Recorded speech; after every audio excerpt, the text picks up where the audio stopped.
ಎಲ್ಲ ದೇವತೆಗಳಿಗೆ ಮಾಡತಕ್ಕಂಥ ಆರಾಧನೆಗಳು ಜ್ಞಾನದಿಂದಲೇ. ಜ್ಞಾನವೇ ಇಲ್ಲ ಅಂತ ಆದಾಗ ಎಲ್ಲಾ ದೇವತೆಗಳು ಸೇರಿ ಪರಮಾತ್ಮನ ಹತ್ತಿರ ಪ್ರಾರ್ಥನೆ ಮಾಡ್ಕೊಳ್ತಾ ಇದ್ದಂತೆ ಎಲ್ಲ ಬ್ರಾಹ್ಮಣರಿಗೆ ಜಗತ್ತಿಗೆ ಹೋಗಿ ಒಂದು ಜ್ಞಾನವನ್ನ ಕೊಡಿಸಬೇಕು. ಆಮೇಲೆ ದ್ವಾಪರ ಯುಗ, ಮುಂದೆ ಕಲಿಯುಗ ಬರ್ತದೆ. ಕಲಿಯುಗದಲ್ಲಿ ಎಲ್ಲರೂ ಜ್ಞಾನ ಶೂನ್ಯರಾಗಿ ಬಿದ್ದುಬಿಟ್ರು ಅಂತಂದ್ರೆ ನಮ್ಮ ಗತಿ ಏನು? ಹೋಗಿ ಒಂದು ಜ್ಞಾನವನ್ನು ಕೊಡಬೇಕು ಅಂತಂದಾಗ ಸಾಕ್ಷಾತ್ ಭಗವಂತನೇ ಸತ್ಯವತಿ ಪರಾಶರಲ್ಲಿ ವ್ಯಾಸತ್ವೇನ ಅವತಾರ ವೇದವ್ಯಾಸನಾಗಿ ಸಾಕ್ಷಾತ್ ಪರಮಾತ್ಮ ಬಂದು ಜ್ಞಾನಕ್ಕೋಸ್ಕರವಾಗಿ ಉದಯಿಸಿರತಕ್ಕಂತಹ ಒಂದು ಅವತರಿಸಿರ್ತಕ್ಕಂಥ ರೂಪ ಅದು ವೇದವ್ಯಾಸ ರೂಪ ಅಂತ. ವೇದವ್ಯಾಸನಾಗಿ ಪರಮಾತ್ಮ ಬಂದ ಮೊಟ್ಟ ಮೊದಲಿಗೆ ಒಂದೇ ಒಂದು ವೇದ ಇತ್ತು, ಮೂಲ ವೇದ ಅಂತ ಹೇಳಿ.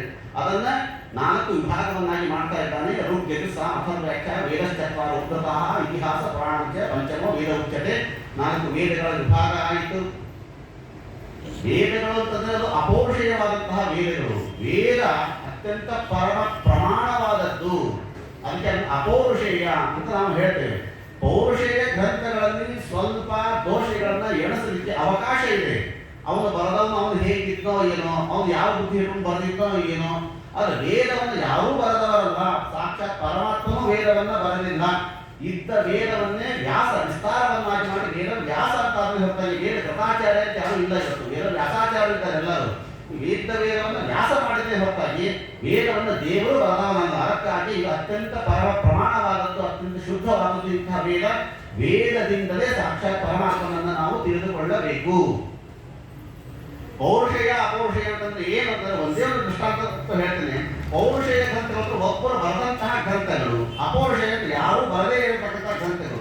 ಇವತ್ತು ನಾವು ನಮ್ಮ ಮನೆಗೆ ಹಾಲು ಹಾಕ್ತಾರಲ್ಲ, ಹಾಲು ಹಾಕುವರ ಒಳಗೆ ನಾವು ಏನ್ ಮಾಡ್ತೀವಿ, ಯಾರೋ ಒಬ್ಬ ನಮ್ಮ ಮನೆಗೆ ಈಗಂತೂ ಬರೀ ಪ್ಯಾಕೆಟ್ ಬರ್ತದೆ, ಇವತ್ತು ಹೇಳೋದೇ ಕಷ್ಟ. ಮೊದಲು ಅವರು ಕ್ಯಾನಿಂದ ಹಾಲು ಹಾಕ್ತಾ ಇದ್ರಲ್ಲ, ಅವರ ಕ್ಯಾನಿನಿಂದ ನಮ್ಮ ಪಾತ್ರೆಗೆ ಹಾಲು ಹಾಕುವಾಗ ಈ ಹಾಲು ಶುದ್ಧನೋ ಅಶುದ್ಧನೋ ಅಂತ ವಿಚಾರ ಮಾಡಲಿಕ್ಕೆ ಒಂದು ಸ್ವಲ್ಪ ಅವಕಾಶ ಇದೆ.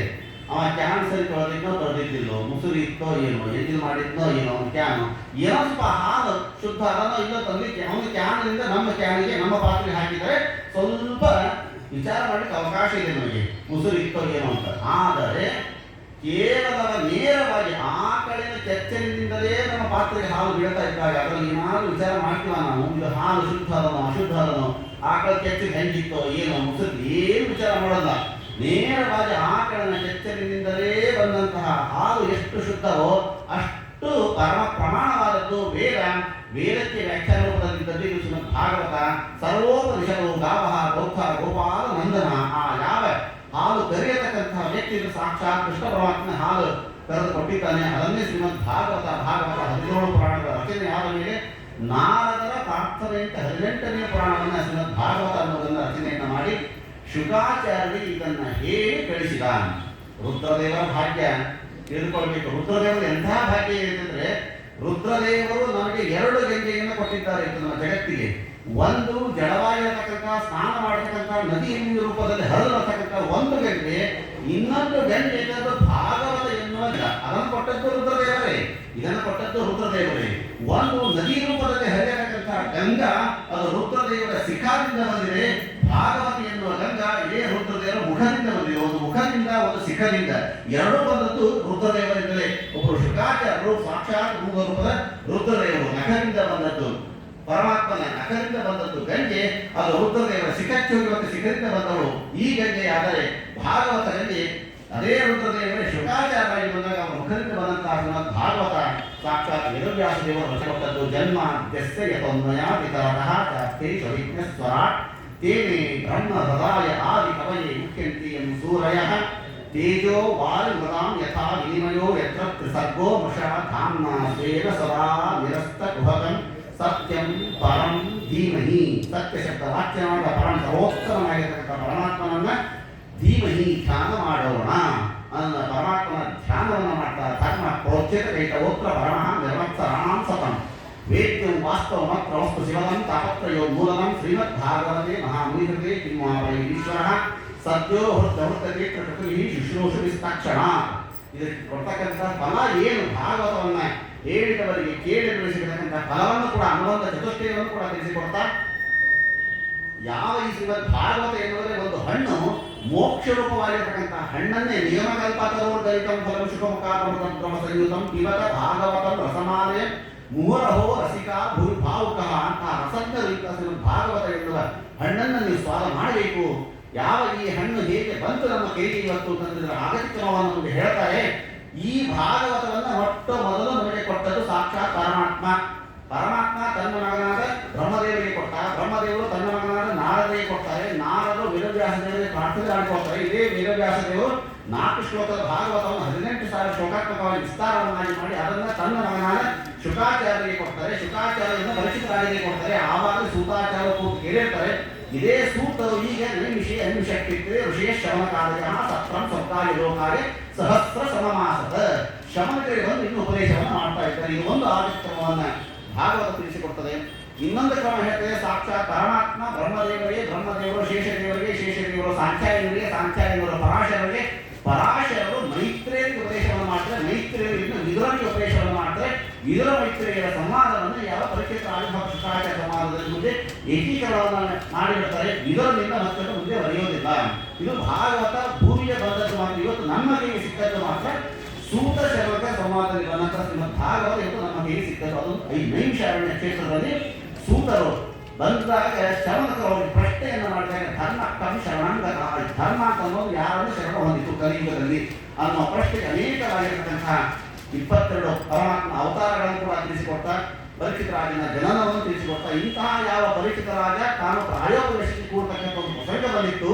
ಸಾಕ್ಷಾತ್ ಯಾವ ಸಗೋಲೋಹನ ಮಾತ್ರ ಅಂತ ಶುಕಾಚಾರ್ಯರು, ದಿಗಂಬರರು, ಸನ್ಯಾಸಿಗಳು, ವಿರಕ್ತರು ಅಂತ ವಿರಕ್ತ ಶಿಖಾಮಣಿ ಅವರು ಅವತಾರ ಮಾಡಿದ್ದೇ ಪರೀಕ್ಷಿತ ರಾಜನಿಗೆ ಉಪದೇಶ ಮಾಡಬೇಕು ಅಂತಲೇ ಅವರ ಅವತಾರ. ಇಡೀ ಜೀವನದಲ್ಲಿ ಒಂದು ಅದ್ಭುತವಾಗಿರ್ತಕ್ಕಂಥ ಒಂದು ಕಾರ್ಯಕ್ಕೋಸ್ಕರವಾಗಿ ಒಬ್ಬೊಬ್ಬ ಅವತಾರವನ್ನು ಮಾಡಿರ್ತಾರೆ. ನಾವು ಯಾವುದಕ್ಕೆ ಅವತಾರವನ್ನು ಮಾಡಬೇಕು, ಯಾವುದಕ್ಕೆ ಭೂಮಿಯ ಮೇಲೆ ಹುಟ್ಟಬೇಕು ಅನ್ನೋದನ್ನು ಭಾಗವತ ಶುಕಾಚಾರ್ಯ ತಿಳಿಸಿಕೊಡ್ತಾರೆ. ಈ ಶುಕಾಚಾರ್ಯ ಅಡಿಯವರ ಜೀವನದಲ್ಲಿ ಬೇರೆ ಯಾವುದನ್ನು ಮಾಡಿಲ್ಲ, ಪರೀಕ್ಷಿತ ರಾಜನಲ್ಲಿ ಭಾಗವತ ಉಪದೇಶ ಇದು ಒಂದನ್ನೇ ಮಾಡಿದ್ದಂತೆ. ಅದಕ್ಕಾಗಿ ನಾವು ಹೇಳ್ತಾ ಇರ್ತಲ್ಲ, ಅಂತೂ ನನ್ನ ಜೀವನ ಸಾರ್ಥಕ ಆಯ್ತಪ್ಪ, ಹುಟ್ಟಿದ್ದಕ್ಕೂ ಏನು ಸಾರ್ಥಕ ಆಯ್ತು ಅಂತ ಒಂದು ಸರ್ಟಿಫಿಕೇಟ್ ಹೇಳಿದ್ರು, ಮನೆ ಕಟ್ಟಿಬಿಟ್ಟೆ ನನ್ನ ಜೀವನ ಸಾರ್ಥಕ ಆಯ್ತು ಅಂದ್ಬಿಡ್ತೀವಿ ನಾವು. ಯಾವುದೋ ಮನೆ ಕಟ್ಟೋದು ನಾವು ಹುಟ್ಟಿದ್ದಕ್ಕೆ ಸಾರ್ಥಕತೆ ಅಲ್ಲ, ಮನೆ ಕಟ್ಟೋದಕ್ಕೋಸ್ಕರವಾಗಿ ನಾವು ಇಲ್ಲಿ ಹುಟ್ಟಿದ್ದಲ್ಲ. ನಾವು ಕೇವಲ ಪರಮಾತ್ಮನ ಸಾಕ್ಷಾತ್ಕೋಸ್ಕರವಾಗಿ ನಾವು ಹುಟ್ಟಿದ್ದು. ಅಂತಹ ಯಾವ ಶುಕಾಚಾರ್ಯರ ಜೀವನದಲ್ಲಿ ಒಂದು ಬಾರಿ ಯಾರು ಕೂಡ ನಾವು ಭಾಗವತ ಶ್ರವಣವನ್ನು ಮಾಡಬೇಕು, ಭಾಗವತವನ್ನು ಹೇಳಬೇಕು ಅನ್ನತಕ್ಕಂಥ ದೀಕ್ಷೆಯನ್ನ ಯಾವ ಶುಕಾಚಾರ್ಯರು ತಿಳಿಸಿಕೊಡ್ತಾ ಇದ್ದಾರೆ. ಯಾವ 2ನೇ ಸ್ಕಂದದಲ್ಲಿ ಇದೇ ಪರೀಕ್ಷಿತ ರಾಜ ಪ್ರಶ್ನೆಯನ್ನು ಮಾಡ್ತಾನೆ ಶುಕಾಚಾರ್ಯರಿಗೆ, ಸಾಯತಕ್ಕಂತಹ ಮನುಷ್ಯ ಇವತ್ತಿನಿಂದ ನಾನು 7ನೇ ದಿವಸಕ್ಕೆ ನಾನು ಸಾಯ್ತಾ ಇದ್ದೇನೆ, ಸಾಯತಕ್ಕಂತಹ ಅಂಶ ಏನನ್ನ ಮಾಡಬೇಕು, ಏನನ್ನ ಮಾಡಬಾರದು, ಸ್ಮರ್ತವ್ಯಂ ಭಜನೀಯಮ್ಮ ಭೂಹಿ ಎನ್ನುವ ವಿಪರ್ಯಯಂ, ಯಾವುದನ್ನ ಮಾಡಬೇಕು ಯಾವುದನ್ನ ಮಾಡಬಾರದು ಸಾಯತಕ್ಕಂಥ ಮನುಷ್ಯ ಅನ್ನೋದನ್ನ ಕೇಳಿದಾಗ ಬರೀ ಆ ದೇಶದ ಪ್ರಶ್ನ ಲೋಕ ವಿತಂಡ್ರತ ಅವನ ಪ್ರಶ್ನೆಯನ್ನು ಪ್ರಶಂಸೆಯನ್ನು ಮಾಡ್ತಾ ಇದ್ದಾರೆ ಯಾವ ಶುಕಾಚಾರ್ಯ. ನೋಡಪ್ಪ, ಅದ್ಭುತವಾದ ಪ್ರಶ್ನೆಯನ್ನು ನೀನು ಮಾಡಿದ್ದೀಯ, ಎಲ್ಲರೂ ವಿಕಾಸ ಪ್ರಶ್ನೆಯನ್ನು ಮಾಡ್ತಾರೆ, ಆದ್ರೆ ಇಂತಹ ಪ್ರಶ್ನೆಯನ್ನು ಯಾರು ಮಾಡೋದೇ ಇಲ್ಲ. ಇವತ್ತು ಯಾರು ಹೋಗಿ ಯಾತ್ರೆಗೆ ರಾಮೇಶ್ವರ ಯಾತ್ರೆಗೆ ಬರ್ತೀರಾ ಅಂತಂದ್ರೆ ಬರ್ತಿರ್ತಾರೆ, ಎರಡು ಬರ್ತಾರೆ. ಬದರಿ ಯಾತ್ರೆಗೆ ಬರ್ತೀರಾ, ಬರ್ತೀವಿ. ಉಡುಪಿ ಯಾತ್ರೆಗೆ ಬರ್ತೀವಿ. ವೈಕುಂಠ ಯಾತ್ರೆಗೆ ಯಾರು ಬರ್ತೀರ ಅಂತೀವಿ, ಯಾರು ಬರ್ತಾರೆ. ವೈಕುಂಠ ಯಾತ್ರೆ ಹುಟ್ಟಿದ್ದು ಬಂದ್ರೆ ಒಬ್ಬರು ಬರೋದಿಲ್ಲ. ಆದರೆ ಈ ಬದರಿ ಯಾತ್ರೆ ಮಾಡ್ತಿರೋ ಬಿಟ್ಟಿರೋ ಗೊತ್ತಿಲ್ಲ, ರಾಮೇಶ್ವರ ಯಾತ್ರೆ ಮಾಡ್ತಿರೋ ಬಿಡ್ತಿರೋ ಗೊತ್ತಿಲ್ಲ, ಉಡುಪಿ ಯಾತ್ರೆ ಮಾಡ್ತಿರೋ ಗೊತ್ತಿಲ್ಲ, ವೈಕುಂಠ ಯಾತ್ರೆ ಮಾತ್ರ ದೇವರು ಮಾಡಿಸಿಯೇ ಮಾಡಿಸ್ತಾನೆ. ಇದು ಯಾವ ಆಚಾರ ಮಾಡಿಸ್ತಾ ಗೊತ್ತಿಲ್ಲ. ಬದರಿ ಯಾತ್ರೆಯನ್ನ ವೈಕುಂಠ ಯಾತ್ರೆಯನ್ನ ಸಾಕ್ಷಾತ್ ಪರಮಾತ್ಮನೇ ನಮಗೆ ಏನು ಮಾಡಿಸ್ತಾನೆ. ಅದಕ್ಕೆ ಹೋಗಿ ನಮಗೆ ಗೆರಿತಾ ಇದ್ದೇವೆ.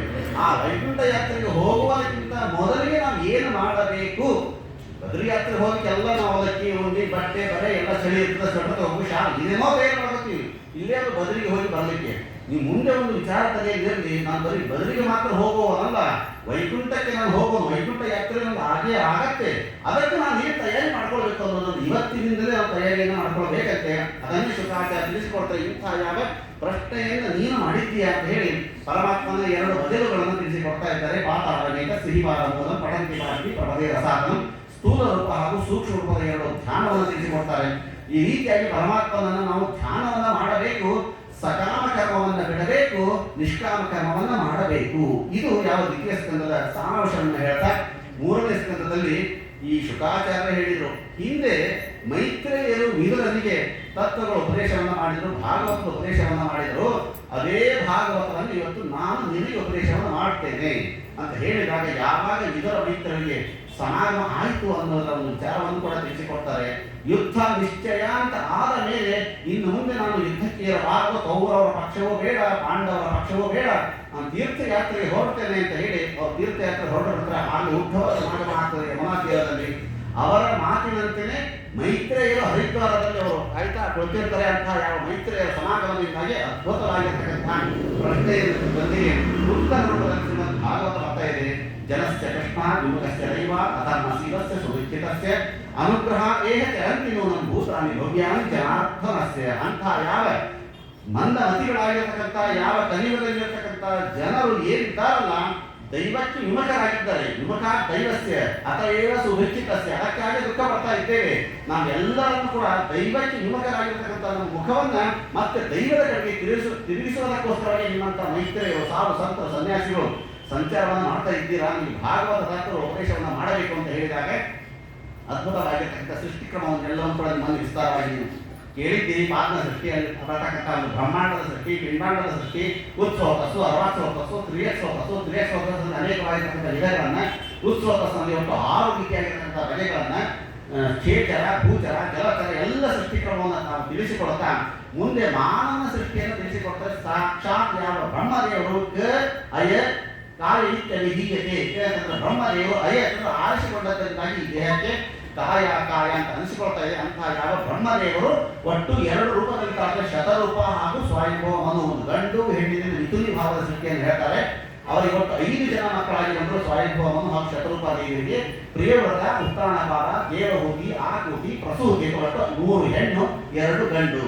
ಇವರ ಸಂತತಿಯನ್ನೇ ಮುಂದೆ ಹೇಳ್ತಾ ಭಾಗವತ ಹೇಳ್ತಾ ಹೋಗ್ತದೆ. ಈ ತೃತೀಯ ಸ್ಕಂದದ ಕೊನೆಯ ಭಾಗದಲ್ಲಿ ವರಾಹ ಅವತಾರದ ವರ್ಣನೆಯನ್ನು ಕೂಡ ಮಾಡ್ತಾ ದೇವಹೂತಿಯನ್ನು ಕರ್ದಮರಿಗೆ ಕೊಟ್ಟು ವಿವಾಹವನ್ನು ಮಾಡಿದ್ದಾರೆ. ಸಾಕ್ಷಾತ್ ಕರ್ದಮರು ಆ ಕಪಿಲ ನಾಮಕ ಪರಮಾತ್ಮಗೆ ನಮಸ್ಕಾರವನ್ನು ಮಾಡಿ ತಾಯಿಗೆ ಜವಾಬ್ದಾರಿಯನ್ನು ಕೊಟ್ಟು ಅವರು ಸನ್ಯಾಸಕ್ಕೆ ವನಕ್ಕೆ ಹೋಗಿಬಿಟ್ರು.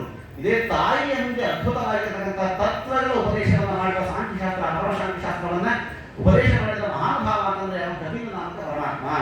ಆ ಕಪಿಲ ನಾಮಕ ಪರಮಾತ್ಮ ತಿಳಿಸಿಕೊಡ್ತಾನೆ ಸಜ್ಜನರು ಅಂತಂದ್ರೆ ಯಾವ ಮೊಟ್ಟ ಮೊದಲು ನಾವು ಮಾಡಬೇಕಾದ ಸಜ್ಜನರ ಸಂಘ.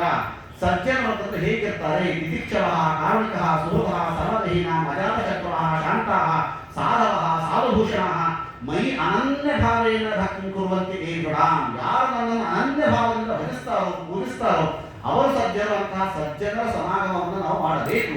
ಸಜ್ಜನರ ಸಂಘದಿಂದ ಮನುಷ್ಯ ಶುದ್ಧವಾಗ್ತದೆ. ಮನುಷ್ಯ ಶುದ್ಧಿಯಿಂದ ಸಾಕ್ಷಾತ್ ಪರಮಾತ್ಮ ಸಾಕ್ಷಾತ್ಕಾರವಾಗ್ತದೆ ಅನ್ನುವ ಮೋಕ್ಷದ ಸ್ವರೂಪವನ್ನು ತಿಳಿಸಿಕೊಟ್ಟಂತಹ ಮಹಾನುಭಾವ ಕಪಿಲ ನಾಮಕ ಪರಮಾತ್ಮ. ದೇವಹೂತಿಯ ಚರಿತ್ರೆಯನ್ನು ಹೇಳ್ತಾ ಮುಂದೆ 2 ಹೆಣ್ಣು ಮಕ್ಕಳು ಆಕೂತಿ ಮತ್ತು ಪ್ರಸೂತಿ. ಆಕೂತಿಯನ್ನು ಅತಿ ಪ್ರಜಾಪತಿಗೆ ಕೊಟ್ಟು ವಿವಾಹ ಮಾಡ್ತಾರೆ. ಅದರಲ್ಲಿ ಸಾಕ್ಷಾತ್ ಪರಮಾತ್ಮ ಮತ್ತೆ ಯಜ್ಞ ನಾಮಕನಾಗಿ ಪರಮಾತ್ಮನಿಗೆ ಬರ್ತಾನೆ. ಅವನನ್ನು ಮತ್ತೆ ಪುತ್ರಕಾಪುತ್ರ ಧರ್ಮದಿಂದ ಸ್ವಯಂಭವ ಮದುವೆ ಅವನನ್ನ ಮತ್ತೆ ದತ್ತಕ್ಕೆ ತೆಗೆದುಕೊಳ್ತಾನೆ. ಮುಂದೆ ಪ್ರಸೂತಿಯಿಂದ ದಕ್ಷ ಪ್ರಜಾಪತಿಗೆ ಕೊಟ್ಟು ವಿವಾಹವನ್ನು ಮಾಡಿದ್ರೆ ಅಂತ ಯಾವ ದಕ್ಷ ಪ್ರಜಾಪತಿಯಿಂದ ಒಟ್ಟು 16 ಜನ ಹೆಣ್ಣು ಮಕ್ಕಳು, ಅದರಲ್ಲಿ ಸ್ವಾಹ, ಸ್ವಹ, ಸತಿ ಮತ್ತು ರುದ್ರದೇವಿಗೆ ಕೊಟ್ಟು ವಿವಾಹವನ್ನು ಮಾಡುತ್ತಾರೆ. ಕೇವಲವಾಗಿ ನಮಸ್ಕಾರ, ಒಂದೇ ಒಂದು ಮಾವನಿಗೆ ನಮಸ್ಕಾರ ಮಾಡಲಿಲ್ಲ ಅನ್ನೋ ಒಂದೇ ಒಂದು ಕಾರಣಕ್ಕೋಸ್ಕರವಾಗಿ ದೊಡ್ಡದಾಗಿರತಕ್ಕಂಥ ಯಜ್ಞದಲ್ಲಿ ಕೋಲಾಹಲವನ್ನೇ ಸೃಷ್ಟಿಯನ್ನು ಮಾಡಿರ್ತಾರೆ ಯಾವ ದಕ್ಷ ಪ್ರಜಾಪತಿ. ಅದಕ್ಕೆ ಮಹರ್ನಿಂದ ವರ್ಜನ ಪ್ರಕರಣ ಅಂತ ಯಾವ ವಿಷ್ಣು ತೀರ್ಥ ಅಡಿ ಅದನ್ನು ತಿಳಿಸಿಕೊಡ್ತಾರೆ. ನಮಗೆ ಮಹಾತ್ಮರ ನಿಂದೆಯನ್ನು ಸರ್ವದಾ ನಾವು ಎಂದಿಗೂ ಕೂಡ ಮಾಡಬಾರದು ಅನ್ನೋದನ್ನ ಈ ಒಂದು ಪ್ರಸಂಗದಲ್ಲಿ ತಿಳಿಸಿಕೊಡ್ತಾ ಇದ್ದಾರೆ. ಈ ಯಾವ ದೇವಹೂತಿ, ಆಕೂತಿ, ಪ್ರಸೂತಿಯರ ಚರಿತ್ರೆಯನ್ನು ಹೇಳ್ತಾರೆ. ಉತ್ತಾನಪಾದ ಚರಿತ್ರೆಯನ್ನು ಮೊದಲಿಗೆ ಹೇಳಿ ನಂತರದಲ್ಲಿ ಪ್ರಿಯವ್ರತನ ಚರಿತ್ರೆಯನ್ನು ಹೇಳ್ತಾರೆ. ಉತ್ತಾನಪಾದನ ಮಗನೇ ಧ್ರುವರಾಜ. ಅಂತ ಧ್ರುವರಾಜ ಎಂತಹ ಅದ್ಭುತವಾದ ಸಾಧನೆ ಮಾಡತಕ್ಕಂಥ ಮಹಾನುಭಾವ ಅವನು. ಯಾಕೆ ಅಷ್ಟು ಸಾಧನೆ? ಒಟ್ಟು 6 ತಿಂಗಳು ಸಾಧನೆ ತಂದೇನೆ. ಅದೇ ಮೊನ್ನೆ ಕೇಳಿಲ್ಲ, ತ್ರಿರಾಕ್ರಾಂತಿ ಕವಿತ ಬದರಾಜನ 2 ದಿನಕ್ಕೆ ಕಾಲಿಟ್ಟಾಗ ಷಷ್ಠಿ ಅರ್ಧನೇ ದಿನ. ಯಾಕೆ ಅಷ್ಟು 6 ತಿಂಗಳು ಓದಿದ್ದು ಬೇರೆ ಪ್ರಾಣಗಳಲ್ಲಿ ಹೇಳ್ತಾರೆ. ಈ ಯಾವ ಪರಿಷತ್ ಧ್ರುವರಾಜ ದೊಡ್ಡ ಸಾಧಕ ಇವನು, ಬಹಳ ದೊಡ್ಡ ತಪಸ್ವಿ ಇವನು. ತಪಸ್ಸು ಮಾಡಿ ನಾನು ಅದ್ಭುತವಾಗಿ ದೇವರನ್ನ ಕಾಣಬೇಕು ಅಂತ ಕಾಯ್ತಾ ಕೂತಿದ್ದಂತ ಇವನು. ದೇವರು ಕಾಯ್ತಾ ಕೂತಿದ್ದ, ತಪಸ್ಸು ಮಾಡ್ತಾನೇ ಕೂತಿದ್ದ. ಇನ್ನು 6 ತಿಂಗಳು ತಪಸ್ಸು ಮಾಡಿಬಿಟ್ಟರೆ ಇವನಿಗೆ ಮೋಕ್ಷವೇ ಸಿಗ್ತಾ ಇತ್ತು. ಪರಮಾತ್ಮ ಸಾಕ್ಷಾತ್ಕಾರ ಆಗೇ ಬಿಡ್ತಾ ಇತ್ತು. ಪರಮಾತ್ಮ ಸಾಕ್ಷಾತ್ಕಾರಕ್ಕೋಸ್ಕರ ಮಾಡ್ತಾ ಇದ್ದ. 6 ತಿಂಗಳು ಬಾಕಿ ಉಳಿದಿತ್ತು. ಅಷ್ಟೊತ್ತಿಗೆ ಒಂದು ಅದ್ಭುತವಾಗಿರ್ತಕ್ಕಂಥ ಒಂದು ಮೆರವಣಿಗೆ ಬಂದಂತೆ ಪಕ್ಕದಲ್ಲಿ. ಆ ಮೆರವಣಿಗೆಯಲ್ಲಿ ಆನೆ ಮೇಲೆ ಅಂಬಾರಿ ಮೇಲೆ ಒಬ್ಬ ರಾಜಕುಮಾರನ್ನು ಕೂಡಿಸಿದ್ದಾರೆ. ಏನು ಎಡಚಲಿ ಚಾಮ ಹಾಕ್ತಾರೆ. ದೊಡ್ಡ ವೈಭವ ಅವನು ಮುಂದೆ ಆಗೋಯ್ತಂತೆ. ಸುಮ್ಮನೆ ಕಂಡುಬಿಟ್ಟು ನೋಡಿದ ಧ್ರುವರಾಜ ಅನ್ಕೊಂಡ, ಅರೆ ಏನು ಸಣ್ಣ ಹುಡುಗ, ಏನು ವೈಭವ, ಏನು ಆನಿ, ಅಂಬಾರಿ, ಛತ್ರ, ಚಾಮರ, ಸುಮ್ಮನೆ ನಾವು ತಪಸ್ಸು ಮಾಡ್ತಾ ಕೂತೀವಿ, ನಮಗೆ ಸಿಗಬಾರ್ದ ಅಂತ ಅಂದ್ಕೊಂಡಂತೆ ಅಂದ್ಕೊಂಡ ತಕ್ಷಣ ಅದಕ್ಕೆ ತಪಸ್ಸು ಕಟ್ಟೆ ಆಗಬೇಕು. ತಪಸ್ಸು ಆಗಲ್ಲ, ದೇವರ ಸಾಕ್ಷಾತ್ಕಾರ ಆಗಲಿಲ್ಲ. ದೇವರು ಹೇಳಿದ ನಿನಗೆ ಅದರ ಅಪೇಕ್ಷೆ ಇದೆ ಅಲ್ಲ, ನೀನು ಒಂದು ಜನ್ಮದಲ್ಲಿ ಹುಟ್ಟಿ ಹುಡುಗನಾಗಿ ನೀನು ರಾಜ್ಯಭಾರ 36,000 ವರ್ಷ ರಾಜ್ಯಭಾರ ಮಾಡಿ ಆಮೇಲೆ ನಾನು ನಿಮಗೆ ದರ್ಶನ ಕೊಡ್ತೇನೆ. ಅದಕ್ಕೋಸ್ಕರವಾಗಿ ನಾವು ಜಪಕ್ಕೆ ಕೂತಾಗ ಎಷ್ಟು ನಾವು ಚಂಚಿತರಾಗ್ತೀವಿ ನಮ್ಮ ಮನಸ್ಸನ್ನ, ಎಷ್ಟು ವಿಚಲಿತರಾಗ್ತೀವಿ ನಮ್ಮ ಮನಸ್ಸು. ಅದಕ್ಕೂ ಎಂದಿಗೂ ಕೂಡ ಜಪಕ್ಕೆ ಕೂತಾಗ ತಪಸ್ಸಿಗೆ ಕೂತಾಗ ಮನಸ್ಸು ಮಾತ್ರ ಏಕಾಗ್ರವಾಗಿ ಇರಬೇಕು ಅನ್ನುವುದನ್ನ ತಿಳಿಸಿಕೊಡ್ತಾ ಇದೆ ಯಾವ ಭಾಗವತ.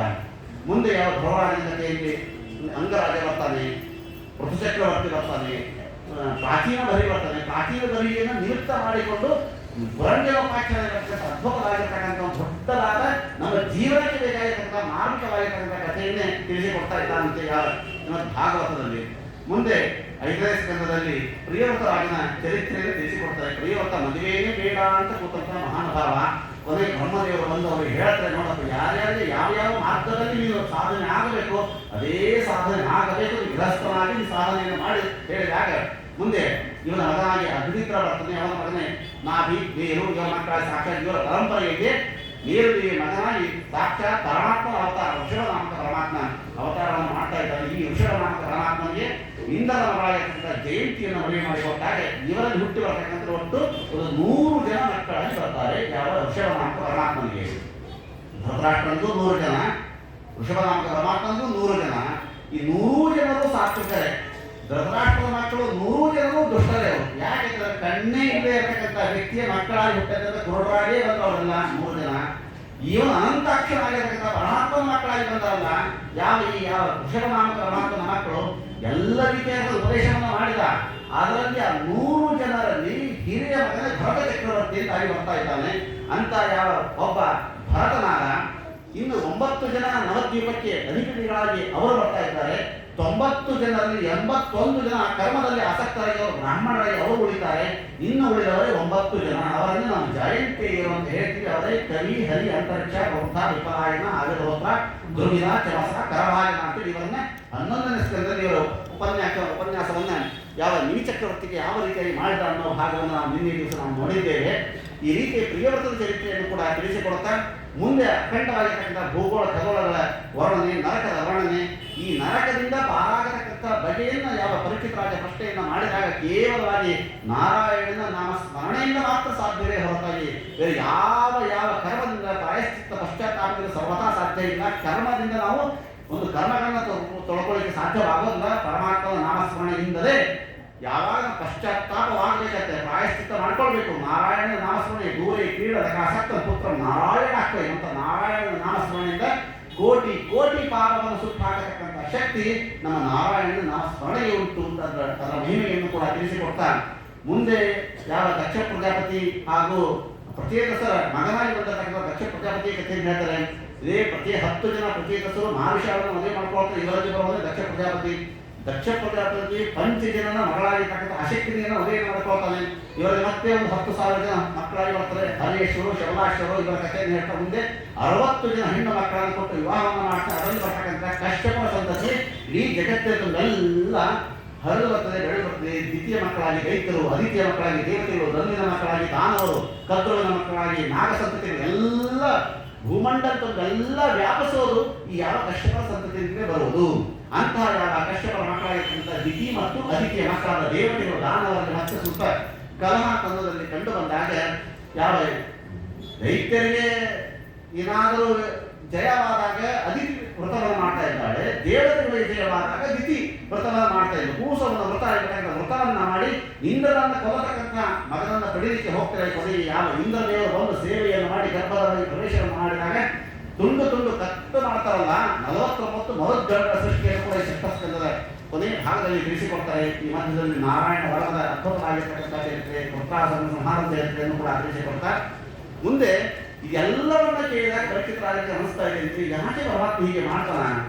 ಸಮಪ್ರಿಯ ಸುರು ಬ್ರಹ್ಮನ್ ಭೂತಾನ ಭಗವಂತ ಸ್ವಯಂ ಇಂದ್ರ ಸಾಧ್ಯ ಕಥಂ ದೈತ್ಯನ್ ಅವಧಿ ವಿಷಮೋ ಯಥ. ಪರಮಾತ್ಮನ ಹೆಸರು ಮಾತ್ರ ಸಮ, ವಿಷಯದಲ್ಲೂ ಕೂಡ ವಿಷಮ ಅಂತ ಕಾಣಿಸ್ತಾ ಇದೆಯಲ್ಲ ಅಂತಂದಾಗ ಧರ್ಮರಾಜ ನಾರದರಿಗೆ ಕೇಳಿರ್ತಕ್ಕಂಥ ಪ್ರಶ್ನೆಯನ್ನೇ ಯಾವ ಶುಕಾಚಾರ್ಯ ಪರಿಚಿತರಾಜ ಮುಂದೆ ಹೇಳ್ತಾ ಇರ್ತಾರೆ. ಎಲ್ಲ ವೈಷಮ್ಯ ನಿರ್ಭಯ ಅಂತಂದ್ರೆ ಯಾವುದೂ ಕೂಡ ಪರಮಾತ್ಮ ಇಲ್ಲಪ್ಪ, ಪರಮಾತ್ಮ ಮಾತ್ರ ಸಮನಾಗಿ ಇದ್ದಾನೆ. ಅವ್ರು ಬೇರೆ ಯಾರೂ ಅಲ್ಲ, ಹಿರಣ್ಯಕಶಿಪು ಅಂತಂದ್ರೆ ದ್ವಾರಪಾಲಕರು, ಪರಮಾತ್ಮ ದ್ವಾರಪಾಲಕರು. ಸನಕಾದಿಗಳ ಶಾಪಕ್ಕೆ ತುತ್ತಾಗಿ ಇವರು ಬಂದು ಈ ರೀತಿ ಜನ್ಮವನ್ನು ತಾಳಿದ್ದಾರೆ. ಅಂತಹ ಯಾವ ಹಿರಣ್ಯಕಶಿಪುವಿನ ಅದ್ಭುತವಾಗಿರ್ತಕ್ಕಂಥ ತಪಸ್ಸು ಯಾವ ರೀತಿಯಾಗಿ ಇತ್ತು ಅನ್ನೋದನ್ನು ಕೂಡ ತಿಳಿಸಿಕೊಟ್ಟ. ಎಂತಹ ವರವನ್ನು ಪಡೆದುಕೊಂಡ ಹಿರಣ್ಯಕಶಿಪು ಆ ವರವನ್ನು ತಾನು ಹೇಗೆ ಹಾಳು ಮಾಡಿಕೊಂಡ. ನಾವು ಕಷ್ಟಪಟ್ಟು ಪಡ್ಕೊಳ್ತೇವೆ, ಪಡ್ಕೊಂಡಿದ್ದನ್ನು ಅನಾಯಾಸವಾಗಿ ಹಾಳು ಮಾಡ್ಕೊಂಡಿರ್ತೇವೆ. ಇದಕ್ಕೆ ಹಿರಣ್ಯಕಶಿಪುವೇ ಸಾಕ್ಷಿ. ಅಂತ ಹಿರಣ್ಯಕಶಿಪುವಂತ ಮಹಾದುಷ್ಟನಿಗೆ ಮಹಾಭಗವದ್ಭಕ್ತ ಪ್ರಹ್ಲಾದರಾಜರು. ಹೆಂಗಿದ್ದ ಪ್ರಹ್ಲಾದರಾಜರು? ಪ್ರಹ್ಲಾದ ನಿತ್ಯ ಭಕ್ತಿಮಾನ್ ಅಂತ ಹೇಳ್ತಾರೆ. ಅತ್ಯಂತ ಕರ್ಮಜ ದೇವತೆ, ಅತ್ಯಂತ ಭಗವಂತನಲ್ಲಿ ಭಕ್ತಿ ಇರತಕ್ಕಂಥ ವ್ಯಕ್ತಿ. ವಾಯುನಾಥಿ ಸಮಾವಿಷ್ಟ ಮಹಾಬಲ ಸಮನ್ವಿತ ಅಂತ ವಾಯುದೇವರ ಆವೇಶಕ್ಕೆ ವಿಶೇಷವಾಗಿ ಪಾತ್ರನಾದವನು. ಪ್ರತಿ ಮನ್ವಂತರಕ್ಕೆ ಪ್ರಹ್ಲಾದಾಜ ಬಹುವಿರೆ, ಪ್ರತಿ ಮನ್ವಂತರದಲ್ಲಿ ಅವತಾರ ಮಾಡತಕ್ಕಂಥ ಕರ್ಮಜ ದೇವತೆ ಯಾವ ಈ ಪ್ರಹ್ಲಾದರಾಜರು.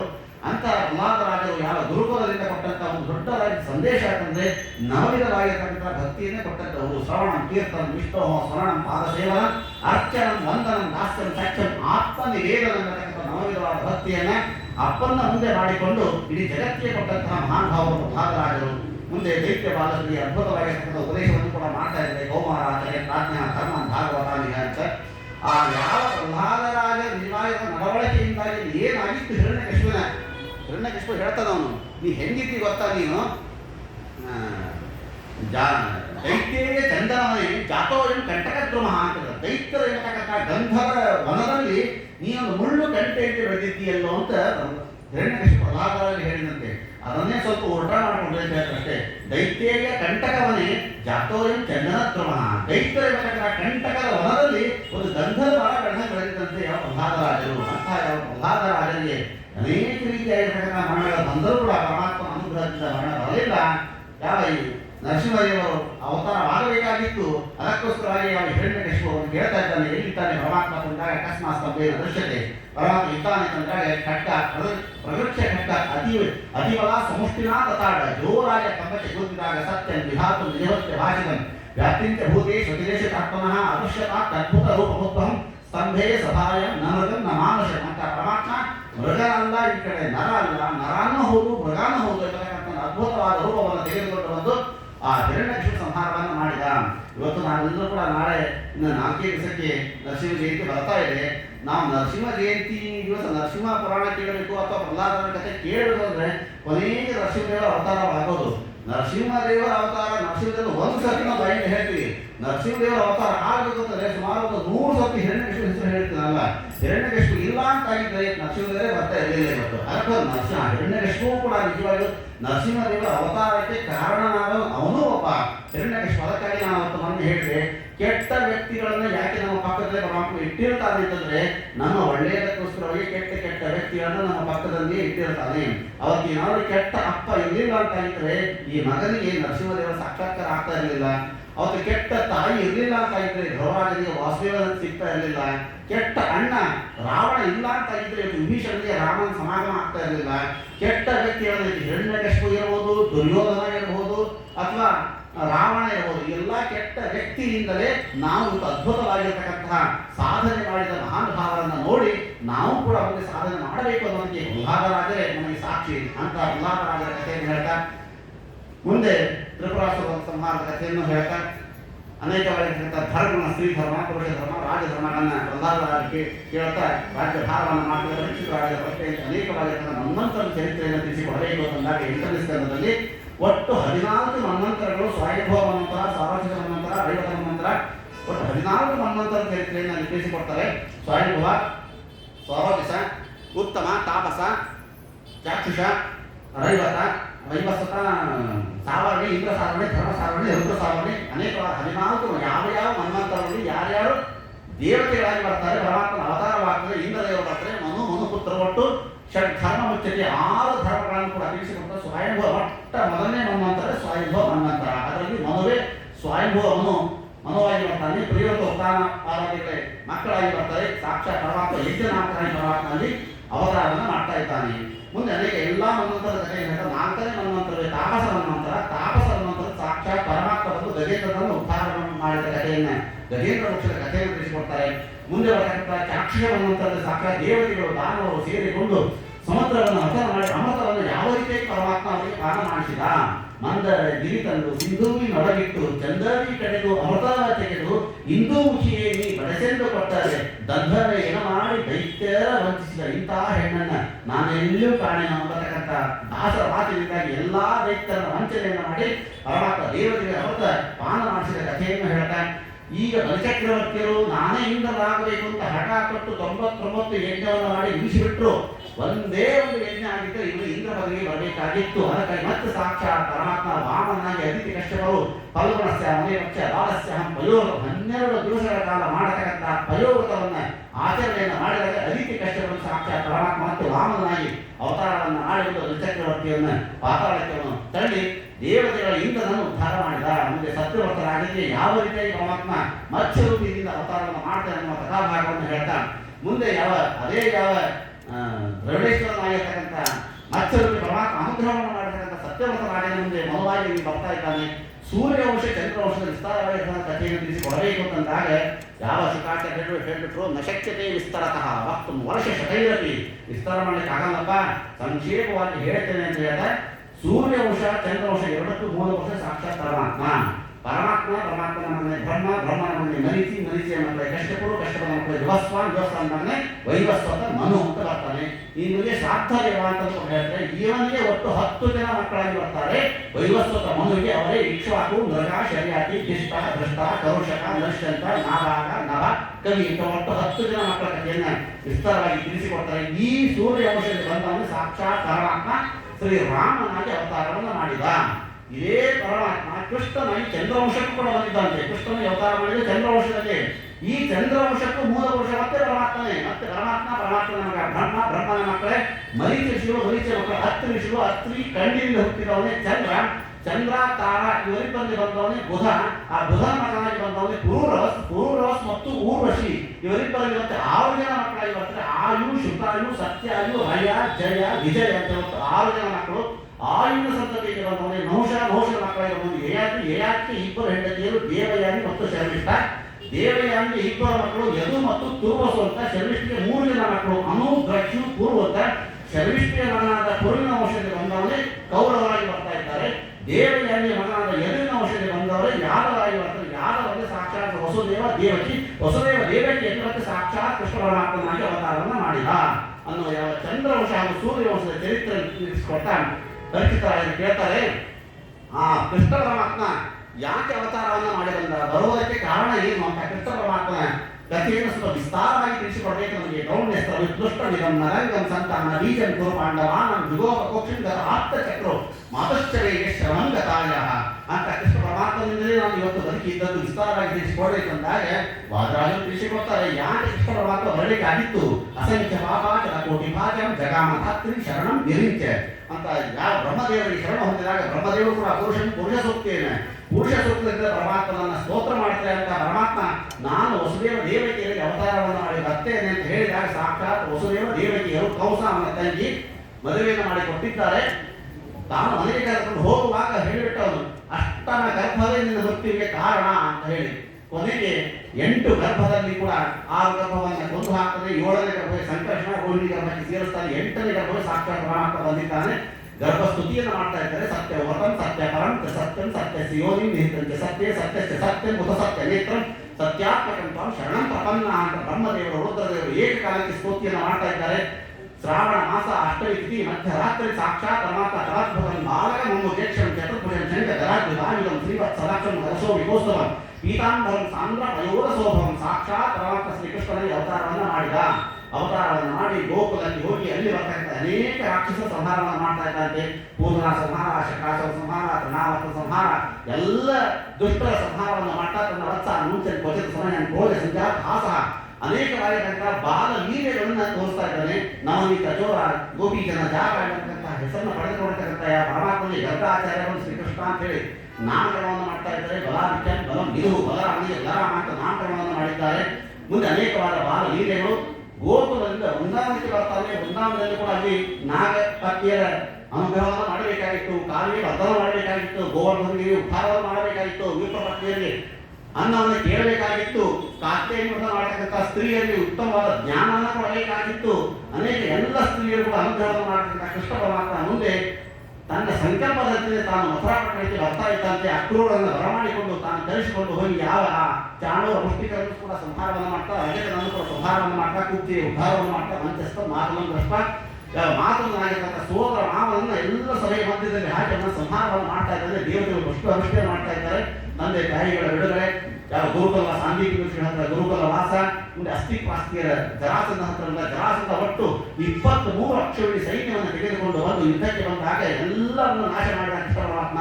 ಕಾಲಯನ ಸಂಹಾರ, ಯಾವ ಕಾಲಯನ ಸಂಹಾರವಾಯಿತು, 3 ಕೋಟಿ ಅಕ್ಷೋಹಿಣಿ ಸೈನ್ಯ ಇತ್ತು, ಅದನ್ನು ಕೂಡ ಸಂಹಾರವನ್ನು ಮಾಡಿದ. ಮುಂದೆ ಯಾವ ಬಲರಾಮ ವಿವಾಹದ ಚರಿತ್ರೆಯನ್ನು ಕೂಡ ತಿಳಿಸಿಕೊಡ್ತಾ, ಯಾವ ರುಕ್ಮಿಣಿಯನ್ನ ಶಿಷ್ಟಾಂಗೆ ಕೊಡಬೇಕು ಅಂತ ಸಿದ್ಧ ಮಾಡಿದಾಗ ರುಕ್ಮಿಣಿಯವರು ಮನಸ್ಸಿರಲಿಲ್ಲ. ಹೀಗಾಗಿ ಒಂದು ಪತ್ರವನ್ನು ಬರೆದು ಕಳಿಸ್ತಾರೆ. ರುಕ್ಮಿಣಿ ಉವಾಚ ಶ್ರುತ್ವಾ ಗುಣಾನ್ ಘೋರ ಸುಂದರ ಸಂಗಮಾಂತೆ ನಿರ್ವಿಷ್ಟ ಕರ್ಣ ವಿವರಂ ಹರತೋಂಗತಾಪಂ ರೂಪಂ ಪರಂ ಭುವನ ಮಂಗಲ ಮಂಗಲಂತೆ ತ್ವಯ್ಯಚ್ಯುತ ವಿಷಯ ಚಿತ್ರ ಮುಖತ್ರವಮ್ಮೆ ಕಾತ್ವ ಅಮೃತ ಮಹತಿ ಕುಲ ಶೀಲ ರೂಪ ಎಲ್ಲದನ್ನು ನಾನು ಅನುರೂಪಳಾಗಿದ್ದರಿಂದ ಕೃಷ್ಣನನ್ನು ನೇರನ್ನು ಮದುವೆ ಮಾಡಿಕೊಳ್ಬೇಕು ಅಂತ ಈ ಪತ್ರವನ್ನು ಕಂಡಾಗ ಕೃಷ್ಣ ಪರಮಾತ್ಮ ನೇರವಾಗಿ ಬಂದು ಅಪಹರಣವನ್ನು ಮಾಡಿಕೊಂಡು ರಾಕ್ಷಸ ವಿಧಿಯಿಂದ ಆ ಕೃಷ್ಣ ಹಾಗೂ ರುಕ್ಮಿಣಿಯರ ವಿವಾಹವನ್ನು ದ್ವಾರಕಾಪಟ್ಟಣದಲ್ಲಿ ಎಲ್ಲ ದ್ವಾರಕ ನಿವಾಸಿಗಳು ಕೂಡ ಸೇರಿ ಮಾಡಿರುವ ಕಥಾಭಾಗವನ್ನು ತಿಳಿಸಿಕೊಡ್ತಾರೆ.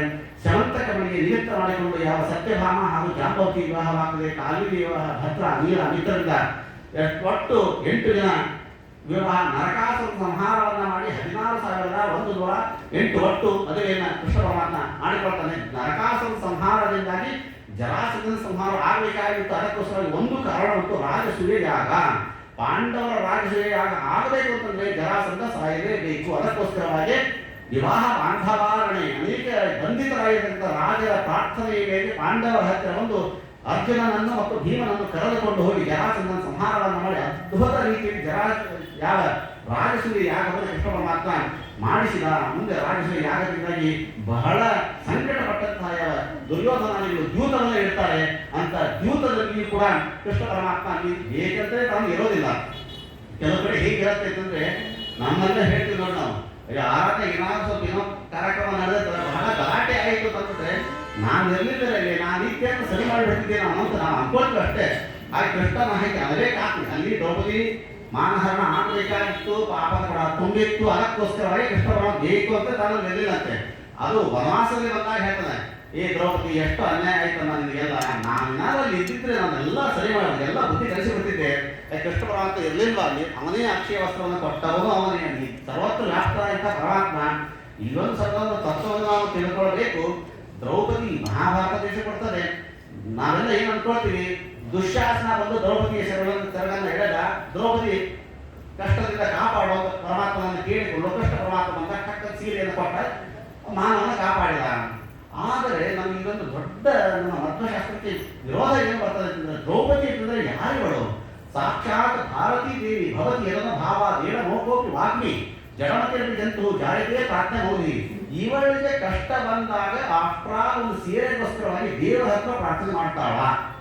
ಭೀಮಸೇನ ದೇವರು ಎಂತೆಂತಹ ಕಷ್ಟ ಬಂದಾಗಲೂ, ಸಾವು ಬಂದಾಗಲೂ, ಅರಿವಿನ ಮನೆಯಲ್ಲಿ ಹಾಕಿದಾಗಿರಬಹುದು, ಬೇಕಾದ ವಿಷ ಕೊಟ್ಟಾಗಿರಬಹುದು, ಎಂದಿಗೂ ತಾವು ಸಕಾಮ ಕರ್ಮವನ್ನು ಮಾಡುವವರಲ್ಲ ವಾಯುದೇವರು. ವಾಯುದೇವರು ಅಷ್ಟೇ, ಭಾರತೀ ದೇವಿಯೂ ಅಷ್ಟೇ, ಎಂದಿಗೂ ಕೂಡ ನನಗೆ ಕಷ್ಟ ಬಂದಿದೆ ನನಗೆ ಕಾಪಾಡೋದು ಎಂದಿಗೂ ಹೇಳುವವರಲ್ಲ. ದ್ರೌಪದಿ ದೇವಿಯ ಸಾಮರ್ಥ್ಯ ಕಡಿಮೆ ಇಲ್ಲ. ಕೊನೆಗೆ ಅದು ಸೀರೆ ಬಂದ್ವಲ್ಲ, ಎಳದ ಎಳದ ಎಳದ ದುಶ್ಯಾಸನ ಇದು ಪಟ್ಟೆ ಪಟ್ಟೆ ಪೀತಾಂಬರ ಎಲ್ಲ ಬಂದಿದ್ದು ಅಂತ ಕೊನೆಗೆ ದೊಡ್ಡ ರಾಶಿಯಾಗಿ ಬಿದ್ದಿತ್ತು ಆ ಸೀರೆಗಳೆಲ್ಲ. ಕೊನೆಗೆ ದುರ್ಯೋಧನ ಒಂದು ಬಿಸ್ನೆಸ್ ನಲ್ಲಿ ಓಡ್ತಾನೆ, ಎಲ್ಲಾ ಸೀರೆಗಳನ್ನು ನಮ್ಮ ಗೋಡನ್ ಸಾಗಿಸಿ ಹೋಗ್ತಾ ಹೇಳಿದೆ. ನೋಡೋಣ ಯಾರ್ಯಾರು ಯಾವ್ಯಾವ ಸೀರೆ ಕೊಡ್ಬೋದು, ನಮ್ಮ ಹೆಂಡನ ಬರ್ತದ ಒಳ್ಳೆ ಅಂತಿರಂತೆ ಸೆರಗದ ಎಲ್ಲ ಗೋಡನ್ ಕಳ್ಸಂತ ಹೇಳಿದ. ಆ ತಗೊಳ್ಳಿಕ್ಕೆ ಅಂತ ಬಂದ ದ್ರೌಪದಿ ಕಣ್ಣಿಂದ ನೋಡಿದ ಪೂರ ಸೀರೆಗಳನ್ನು ಸುಟ್ಟು ಬೂದಿಯಾಗಿ ಹೋದಂತೆಲ್ಲ ಸೀರೆಗಳು. ಆ ಸೀರೆಯನ್ನು ಸುಡ್ತಕ್ಕಂಥ ಸಾಮರ್ಥ್ಯ ಇರ್ತಕ್ಕಂಥ ದ್ರೌಪದಿ ದೇವಿ ಅದೇ ಕಣ್ಣಿಂದ ದುಶ್ಯಾಸನ ಸುಟ್ಟು ಹೋಗ್ತಾ ಇದ್ದ, ಅವನು ಸುಟ್ಟಾಕೋ ಶಕ್ತಿ ಇದೆ. ಅದಕ್ಕೆ ಅಪ್ರಾ ಒಂದು ಸೀರೆಗೋಸ್ಕರವಾಗಿ ಸರ್ವತಾ ದ್ರೌಪದಿ ದೇವಿ ಎಂದು ಪರಮಾತ್ಮನನ್ನ ಕೇಳಿದವಳಲ್ಲ. ಆದರೆ ಮಹಾಭಾರತ ಕೆಲವು ಶ್ಲೋಕಗಳಿದೆ. ಹಾ ಕೃಷ್ಣ ದ್ವಾರಕಾ ವಾಸಿ ವಾಸಿ ದೇವಕಿ ನಂದನ. ದಾಸ ಸಾಹಿತ್ಯದಲ್ಲಿ ಕೂಡ ಅಂದ್ರೆ ಅತ್ತೆ ಎಂದರೆ ಗಾಂಧಾರಿಯ ವೃತ್ತಿ ಬಂಧನವನ್ನು ಪರಿಪರಿಯ ಬಿಡಿಸಬಾರದ ಅನೇಕವಾದ ಮಾತುಗಳನ್ನು ನಾವು ಕೇಳ್ತೇವೆ. ದ್ರೌಪದಿ ದೇವಿಯು ಕೂಡ ಅಲ್ಲಿ ಪರಮಾತ್ಮನ ಕಷ್ಟದಿಂದ ಕಾಪಾಡು, ಮಾನವನ್ನ ರಕ್ಷಣೆ ಮಾಡು ಕೇಳಿದ್ದಾರಲ್ಲ ಅಂತಂದ್ರೆ, ಕೇಳಿದ್ದು ನಾವು ಏನ್ ತಿಳ್ಕೊಳ್ಬೇಕು ಅಂತಂದ್ರೆ, ದುಶ್ಯಾಸನವಂತ ದ್ರೌಪದಿ ಶರೀರ ಕೈ ಹಾಕಿದ. ಆಗ ದ್ರೌಪದಿಯಲ್ಲಿ ಒಟ್ಟು ಭಾರತೀ ದೇವಿ ಒಬ್ಬಳೇ ಅಲ್ಲ, ದ್ರೌಪದಿ ದ್ರೌಪದಿಯಲ್ಲಿ ಒಟ್ಟು 5 ಜನ ದೇವತೆಗಳಿದ್ರೆ ಬಹಳ ದೊಡ್ಡದಾದ ವಿಷಯ, ನಿಮಗೆಲ್ಲ ಗೊತ್ತಿರ್ತಕ್ಕಂಥ ವಿಷಯ. ಶಚಿ, ಶ್ಯಾಮಲ, ಉಷಾ, ಉಮಾ ಹಾಗೂ ಭಾರತೀ ದೇವಿ, 5 ಜನ ಒಂದು ದೇಹದಲ್ಲಿ ಇದ್ದವರವರು. ಯಾವಾಗ ದುಶ್ಯಾಸನವನ್ನು ಸೆರಗಿ ಕೈ ಹಾಕಿದ ಆಗ ಅಲ್ಲಿರ್ತಕ್ಕಂಥ ಶಚಿ ಶ್ಯಾಮಲಾದೇವಿಗೆ ಸ್ವಲ್ಪ ಭಯ ಆಯ್ತಂತೆ. ಅವ್ರಿಗೆ ಸ್ವಲ್ಪ ಅಭಿಮಾನ ಇತ್ತು. ಶಚಿ ಶ್ಯಾಮಲಾದೇವಿಗೆ ಭಯ ಆಯ್ತು.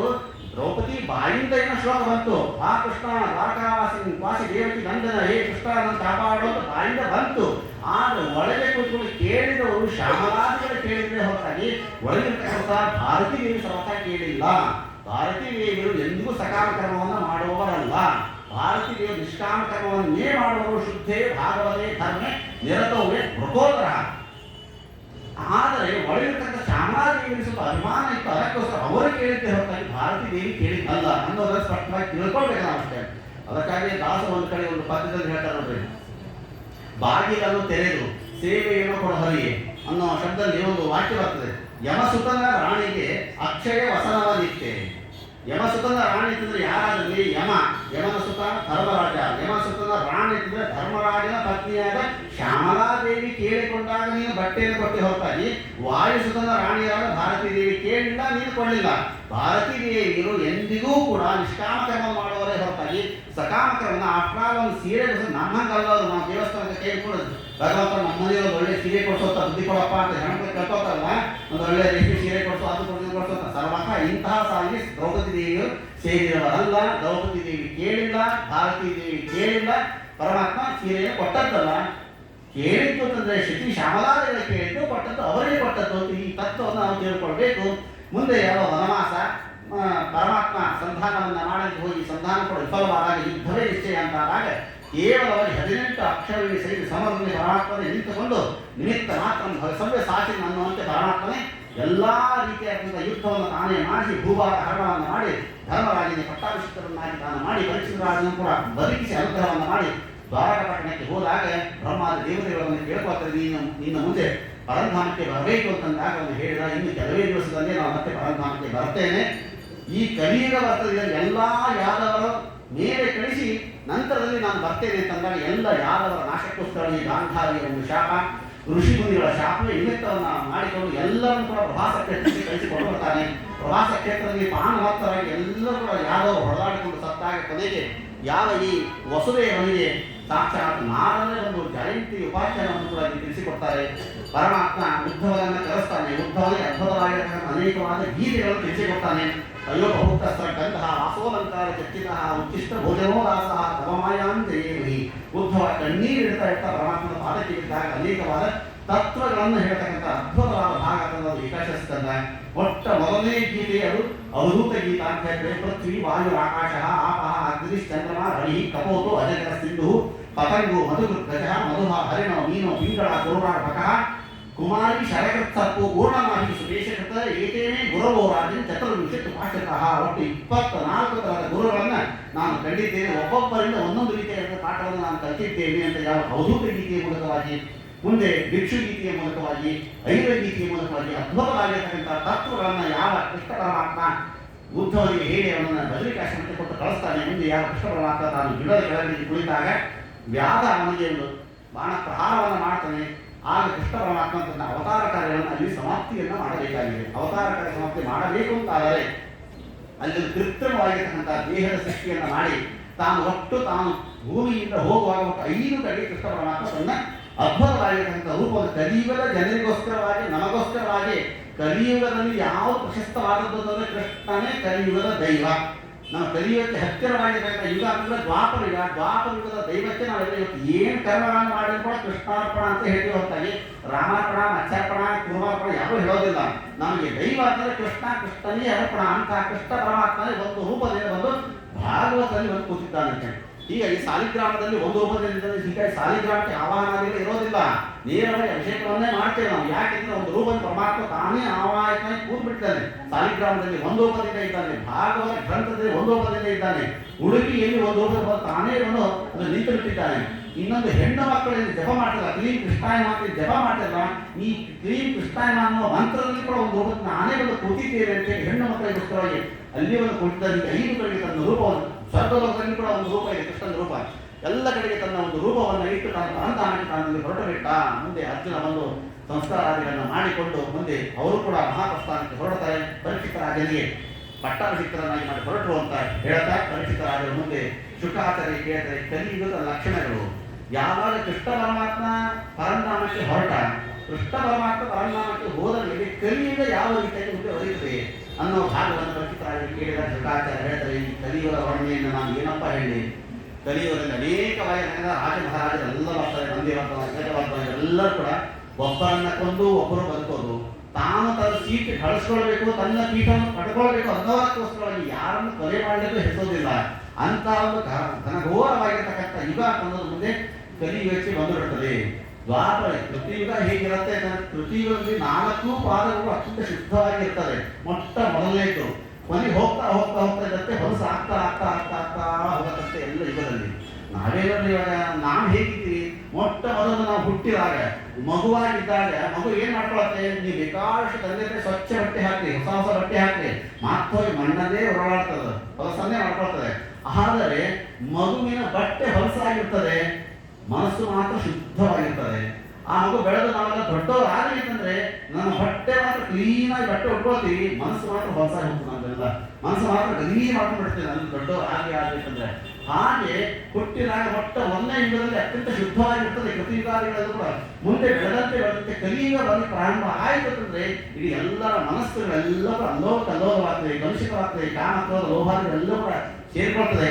ಅದಕ್ಕಾಗಿ ಹೆಂಗ ಕಲಿಯುಗದಲ್ಲಿ ಜನರು ಇರ್ತಾರೆ, ವಿಪ್ರತ್ವಂ ಸೂತ್ರಮೇವಹಿ, ಕಲಿಯುಗದೊಳಗೆ ಬ್ರಾಹ್ಮಣ ಅಂತ ಯಾರು ಅಂತ ಕೇಳಿದ್ರೆ ಒಂದೇ ಒಂದು ಮಾತು ಹೇಳ್ತಾರೆ ಭಾಗವತ, ಯಾವನ ತೊಳಾಗ ಧಾರ ಅಳ್ಳಾಡ್ತಾ ಇರ್ತದಲ್ಲ ಅವನೇ ಬ್ರಾಹ್ಮಣ ಹೇಳ್ತಷ್ಟೇ. ಅವನು ವೇದ ಓದಬೇಕು, ಶಾಸ್ತ್ರ ಓದ ಏನಿಲ್ಲ, ಕೊಳ್ಳಾಗ 3 ಅಡಿ ಧಾರ ಇದೆಯಾ ಬಳಸ್ಲಿಕ್ಕೆ ಮಾತ್ರ ಅಷ್ಟೇ ಇರ್ತಿದ್ದ ಕಾಲಕ್ಕೆ.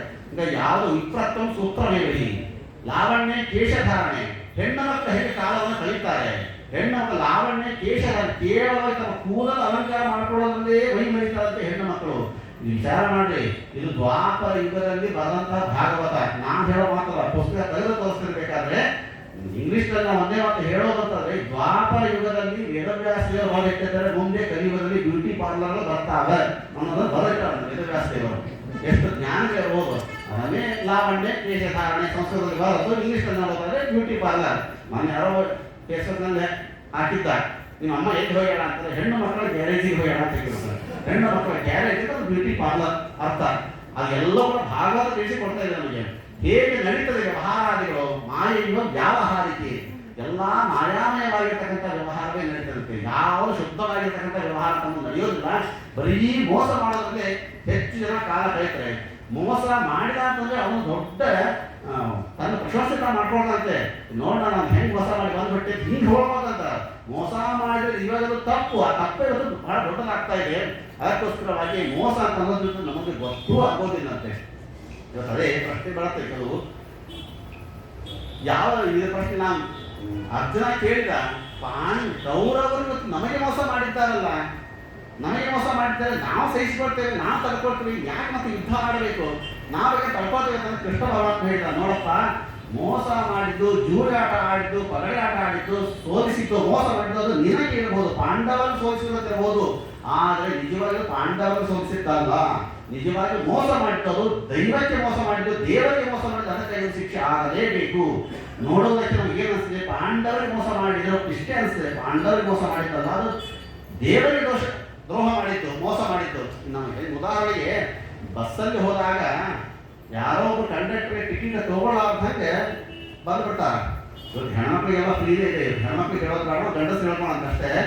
ಬಸ್ ಹತ್ತಾನೆ, ಕಂಡಕ್ಟರ್ ಇಲ್ಲ ಮುಂದೆ ಕೊಟ್ಟು ಹೋಗ್ತಾರೆ, ಹಿಂದೆ ಹೋಗ್ತದೆ, ಅಂತೂ ಮೋಸ ಮಾಡಿ ಕೇಳಿದ್ರೆ ಬಂದ್ಬಿಡ್ತಾನೆ.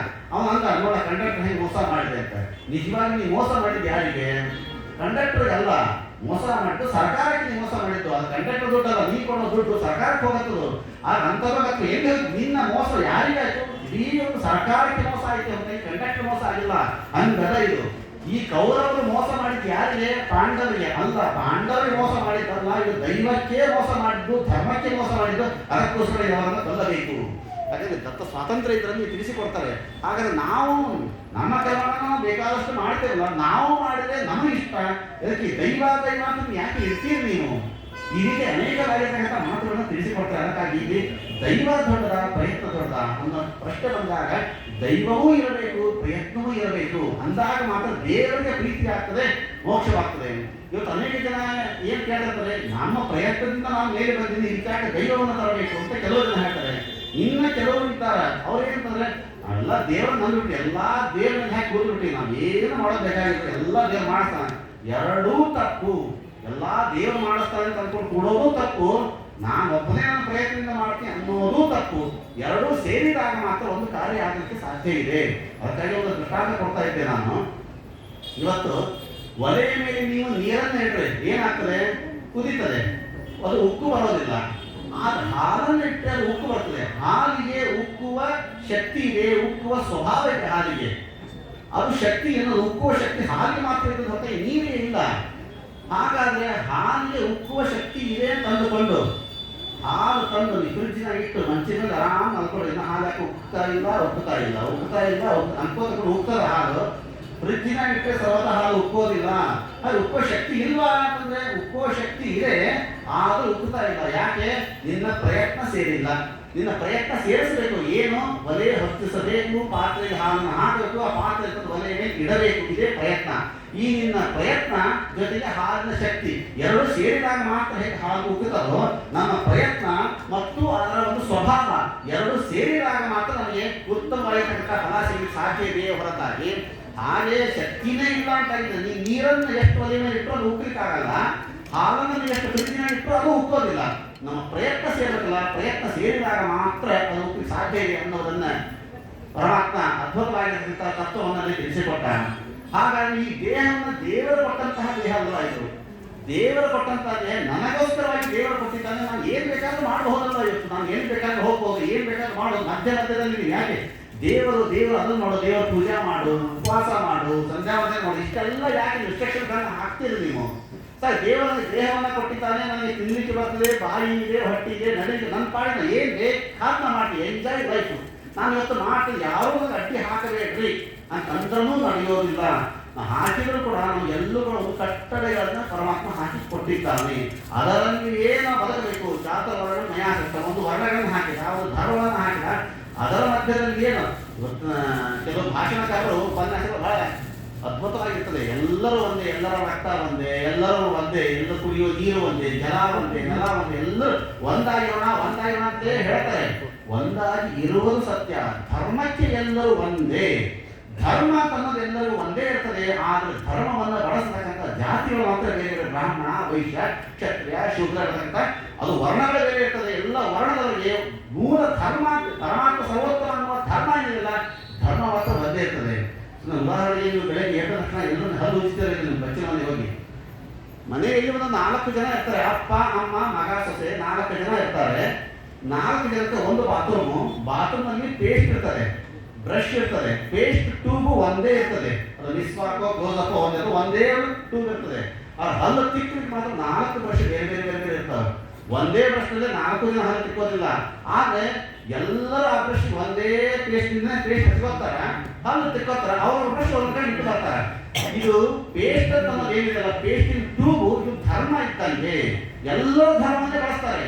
ಆದ್ರೆ ಬ್ರಷ್ಗಳಲ್ಲ, ಬ್ರಾಹ್ಮಣ, ಕ್ಷತ್ರಿಯ, ವೈಶ್ಯ, ಶೂದ್ರ ಅನ್ನೋ ಬ್ರಷ್ಗಳು ನಮ್ಮ ಬ್ರಷ್ಗಳನ್ನ ನಾವೇ ತಿಕ್ಕೋಬೇಕೆ ಹೊರತಾಗಿ ಇನ್ನೊಬ್ಬರ ಬ್ರಷ್ನ ನಾವು ತಿಕ್ಕೊಳಿಕ್ಕೆ ಆಗಲ್ಲ.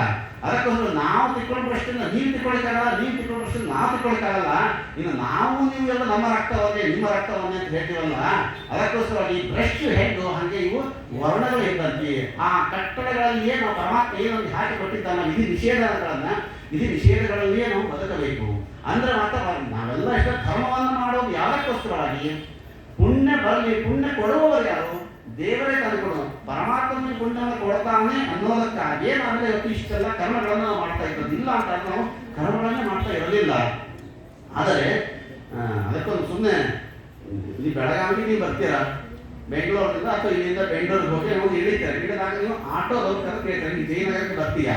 ಸರಿ, ಬರ್ತೇವೆ. ನೀವು ಹೋಗಿ ಕೂತ್ಕೊಳ್ತೀರಿ. ಅವನು ಎಲ್ಲಿ ಹೋಗ್ಬೇಕು? ಅವನು ಜಯನಗರಕ್ಕೆ ತಂದು ಹೋಗಿ, ನೀವು ಎಲ್ಲಿ ಹೇಳ್ತೀರೋ ಅಲ್ಲೇ ತಂದು ಹೋಗ್ಬೇಕವ. ಆದ್ರೆ ಆಟೋ ಯಾವುದು? ನಂದಲ್ಲ. ಆಟೋ ನಂದಲ್ಲ. ಆ ಆಟೋ ಓಡಿಸೋನು ನಾನಲ್ಲ. ಆಟೋಕ್ಕೆ ದುಡ್ಡು ಕೊಟ್ಟದ್ದು ನಾನಲ್ಲ, ಎಲ್ಲ ಅವನದೇ ಆಟೋ, ಅವನೇ ಡ್ರೈವರು, ಅವನೇ ಲೋನ್ ಕಟ್ಟೋನು, ಅವನೇ ಎಲ್ಲ ಅವನೇ ಕಟ್ಟೋದು. ಆದ್ರೆ ಅವ್ನು ಮಾಡೋದೇನು, ನಾ ಎಲ್ಲಿ ಹೇಳ್ತೀನಿ ಅಲ್ಲಿ ಹೋಗ್ತಾವ ಅಷ್ಟೇ. ನಿನ್ನ ಮನಸ್ಸಿಗೆ ಬಂದಲ್ಲಿ ಹೋದ್ರೆ ನೀನು ದುಡ್ಡು ಸಿಗೋದಿಲ್ಲ. ನಾ ಜೈನಗರಕ್ಕೆ ಹೋಗೋದ್ರೆ ಅಲ್ಲಿ ಹೋಗ್ಬೇಕು, ಶ್ರೀನಗರಕ್ಕೆ ಹೋಗೋದ್ರೆ ಅಲ್ಲಿ ಹೋಗ್ಬೇಕಷ್ಟೇ. ನಾ ಎಲ್ಲಿ ಹೋಗುವಂತ ಹೇಳ್ತೀನಿ, ನಾವು ಒಳಗೆ ಕೂದಂತ ಹೇಳ್ತೀನಿ, ಇಲ್ಲಿ ಹೋಗುವಂತ ಹೇಳ್ತೀನಿ, ಅಲ್ಲಿ ಹೋದ್ರೆ ಮಾತ್ರ ಹೇಗೆ ದುಡ್ಡು ಸಿಗ್ತದೋ ಹಂಗಿದೆ ದೇಹ ಅಂತ ಅನ್ನೋದು. ಆಟೋ ಇದ್ದಂಗೆ, ಆಟೋಕ್ಕೆ ಓನರು ನಾವು, ಜೀವರು. ನನ್ನ ಆಟೋನ ಹೆಂಗೆ ತಿಳ್ತಿತ್ತಂದ್ರೆ ನಿಮ್ಗೆ ಯಾರು ಪುಣ್ಯ ಕೊಡೋರು ಯಾರು ಇಲ್ಲ. ಈ ಯಾವ ಜೀವ ಅಂತನ್ನೋ ಡ್ರೈವರ್ ದೇಹ ಅಂತನೋ ಆಟೋದ ಒಳಗೆ ಪ್ಯಾಸೆಂಜರ್ ಸಾಕೆ ಪರಮಾತ್ಮ ಬಂದು ಕೂತಾನ. ಪರಮಾತ್ಮ ಎಲ್ಲಿ ಹೋಗುವಂತ ಅಲ್ಲೇ ಹೋಗ್ಬೇಕು, ಎಂತ ಮಾತ್ರ ಪುಣ್ಯ ಕೊಡ್ತಾನೆ. ಹೋಗ್ತಾನೆ ಹೋಗ್ತೀನಿ ಪ್ಯಾಸೆಂಜರ್ ಕೂಡಿಸ್ಕೊಂಡು ಇಡೀ ಬೆಳಗಾವೆಲ್ಲ ಸುತ್ತಕೊಂಡು ಬಂದು ಏನು ದುಡ್ಡು ಕೊಡೋದ್ರೆ ಯಾಕೆ ಕೊಡ್ತಾರ ಅವ್ರು ದುಡ್ಡನ್ನ. ಆಗ ಮನಸ್ಸಿದ್ದು ಹೃದಯದ ಒಳಗೆ ನಾವು ದೇವರನ್ನು ಕೂಡಿಸ್ಕೊಂಡು ಈ ದೇಹವನ್ನು ನಾವು ಈಗ ಕ್ಲಬ್ಗೂ, ಸಿನಿಮಾಕ್ಕೋ, ಥಿಯೇಟರ್ಗೂ ಅಲ್ಲಿ ಎಲ್ಲ ಅಡ್ಡಾಡ್ಕೊಂಡು ಬಂದು ದೇವ ನಾವು ಪುಣ್ಯ ಕೊಡೋದ್ರೆ ಯಾಕೆ ಪುಣ್ಯ ಕೊಡ್ತಾರ ಅವನು. ಹಾಗಾಗಿ ನಾವು ಏನಾದ್ರೂ ಪುಣ್ಯ ಬೇಕು ಅಂತಂದ್ರೆ ದೇವರು ಎಲ್ಲಿ ಹೋಗುವಂತ ಹೇಳ್ತಾನೆ, ಏನು ಮಾಡುವಂತ ಹೇಳ್ತಾನೆ, ಎಲ್ಲಿ ಯಾವ್ದು ಮಾಡೋದು ಏನೋ ಮಾಡಬೇಕು ಅಂದಾಗ ಮಾತ್ರ ಪರಮಾತ್ಮ ಪುಣ್ಯವನ್ನು ಕೊಡ್ತಾನೆ. ಅದಕ್ಕಂತಹ ಕಲಿಯುಗದಲ್ಲಿ, ಕರಾಳವಾದಂತಹ ಕಲಿಯುಗದಲ್ಲಿ ದೇವರು ಇದ್ದಾನೆ ಅನ್ನೋದನ್ನೇ ನಾವು ಮತ ಬಿಟ್ಟಿರ್ತೇವೆ. ಕೇವಲ ಸ್ವೇಚ್ಛಾಧಾರಿತದಲ್ಲಿ ನಡೀತಾ ಇರ್ತದೆ. ಅದಕ್ಕೋಸ್ಕರ ಇಂತಹ ಯಾವ ಘನಘೋರವಾಗಿರ್ತಕ್ಕಂತಹ ಕಲಿಯುಗ ಇದು. ರಚಿತರಾಜರು ಕೇಳಿದ್ರು, ಇಷ್ಟು ಕಲಿಯುಗ ಎಷ್ಟು ಘನಘೋರ ಅದ ಅಂತ ಗೊತ್ತಿದ್ದು ಯಾಕೆ ದೇವರು ಈ ಕಲಿಯುಗ ಸೃಷ್ಟಿಯನ್ನು ಮಾಡಿದ ಮಹಾರಾಯ? ಕಲಿಯುಗ ಸಾಕು, ಮೂರೇ ಯುಗ ಸಾಕಾಗಿತ್ತಲ್ಲ, ಕಲಿಯುಗವನ್ನು ಯಾಕೆ ಸೃಷ್ಟಿ ಮಾಡಬೇಕಾಗಿತ್ತು ಅಂದ್ರೆ ಅದಕ್ಕಾಗಿ ಹೇಳ್ತಾರೆ, ಕಲೆ ದೋಷ ವಿಧೇಯರಾಜನ್ ಅಸ್ತಿಕ್ಷೇಪೋ ಮಹಾನ್ ಗುಣ. ಕಲಿಯುಗ ಅನ್ನೋದು ಇದು ಒಂದು ದೋಷದ ನಿಧಿ. ಇದು ಕಲಿಯುಗ ಧಾರಾಳವಾದ ಕಲಿಯುಗ ಒಂದು ದೋಷದ ದೊಡ್ಡ ನಿಧಿ. ಇಂಥ ದೋಷದ ನಿಧಿ ಇದ್ದರೂ ಕೂಡ ಅಸ್ತಿಕ್ಷೇಪೋ ಮಹಾನ್ ಗುಣ, ಒಂದು ದೊಡ್ಡ ಗುಣ ಇದೆ ಕಲಿಯುಗದಲ್ಲಿ. ಯಾವುದು ಗೊತ್ತಾ?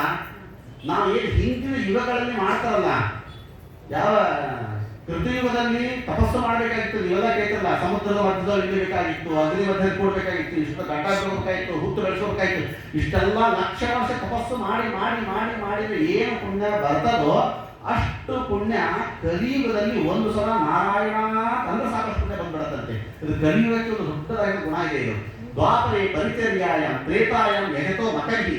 ತ್ರೇತಾಯುಗದಲ್ಲಿ ಯಜ್ಞ ಯಾಗಾದಿಗಳನ್ನು ಮಾಡಬೇಕು, ಆರಿಸುವ ಯಾಗ, ಆಶ್ರಮೇಧಾದಿ ಯಾಗ, ಯಜ್ಞ ಯಾಗಾದಿಗಳನ್ನ ಮಾಡಿದ್ರೆ ಏನು ಪುಣ್ಯ ಬರುತ್ತೋ ಅಷ್ಟು ಪುಣ್ಯ ಕಲಿಯುಗದಲ್ಲಿ ನಾರಾಯಣ ತಂದ್ರೆ ಸಾಕಷ್ಟು ಪುಣ್ಯ ಬಂದ್ಬಿಡತ್ತೆ.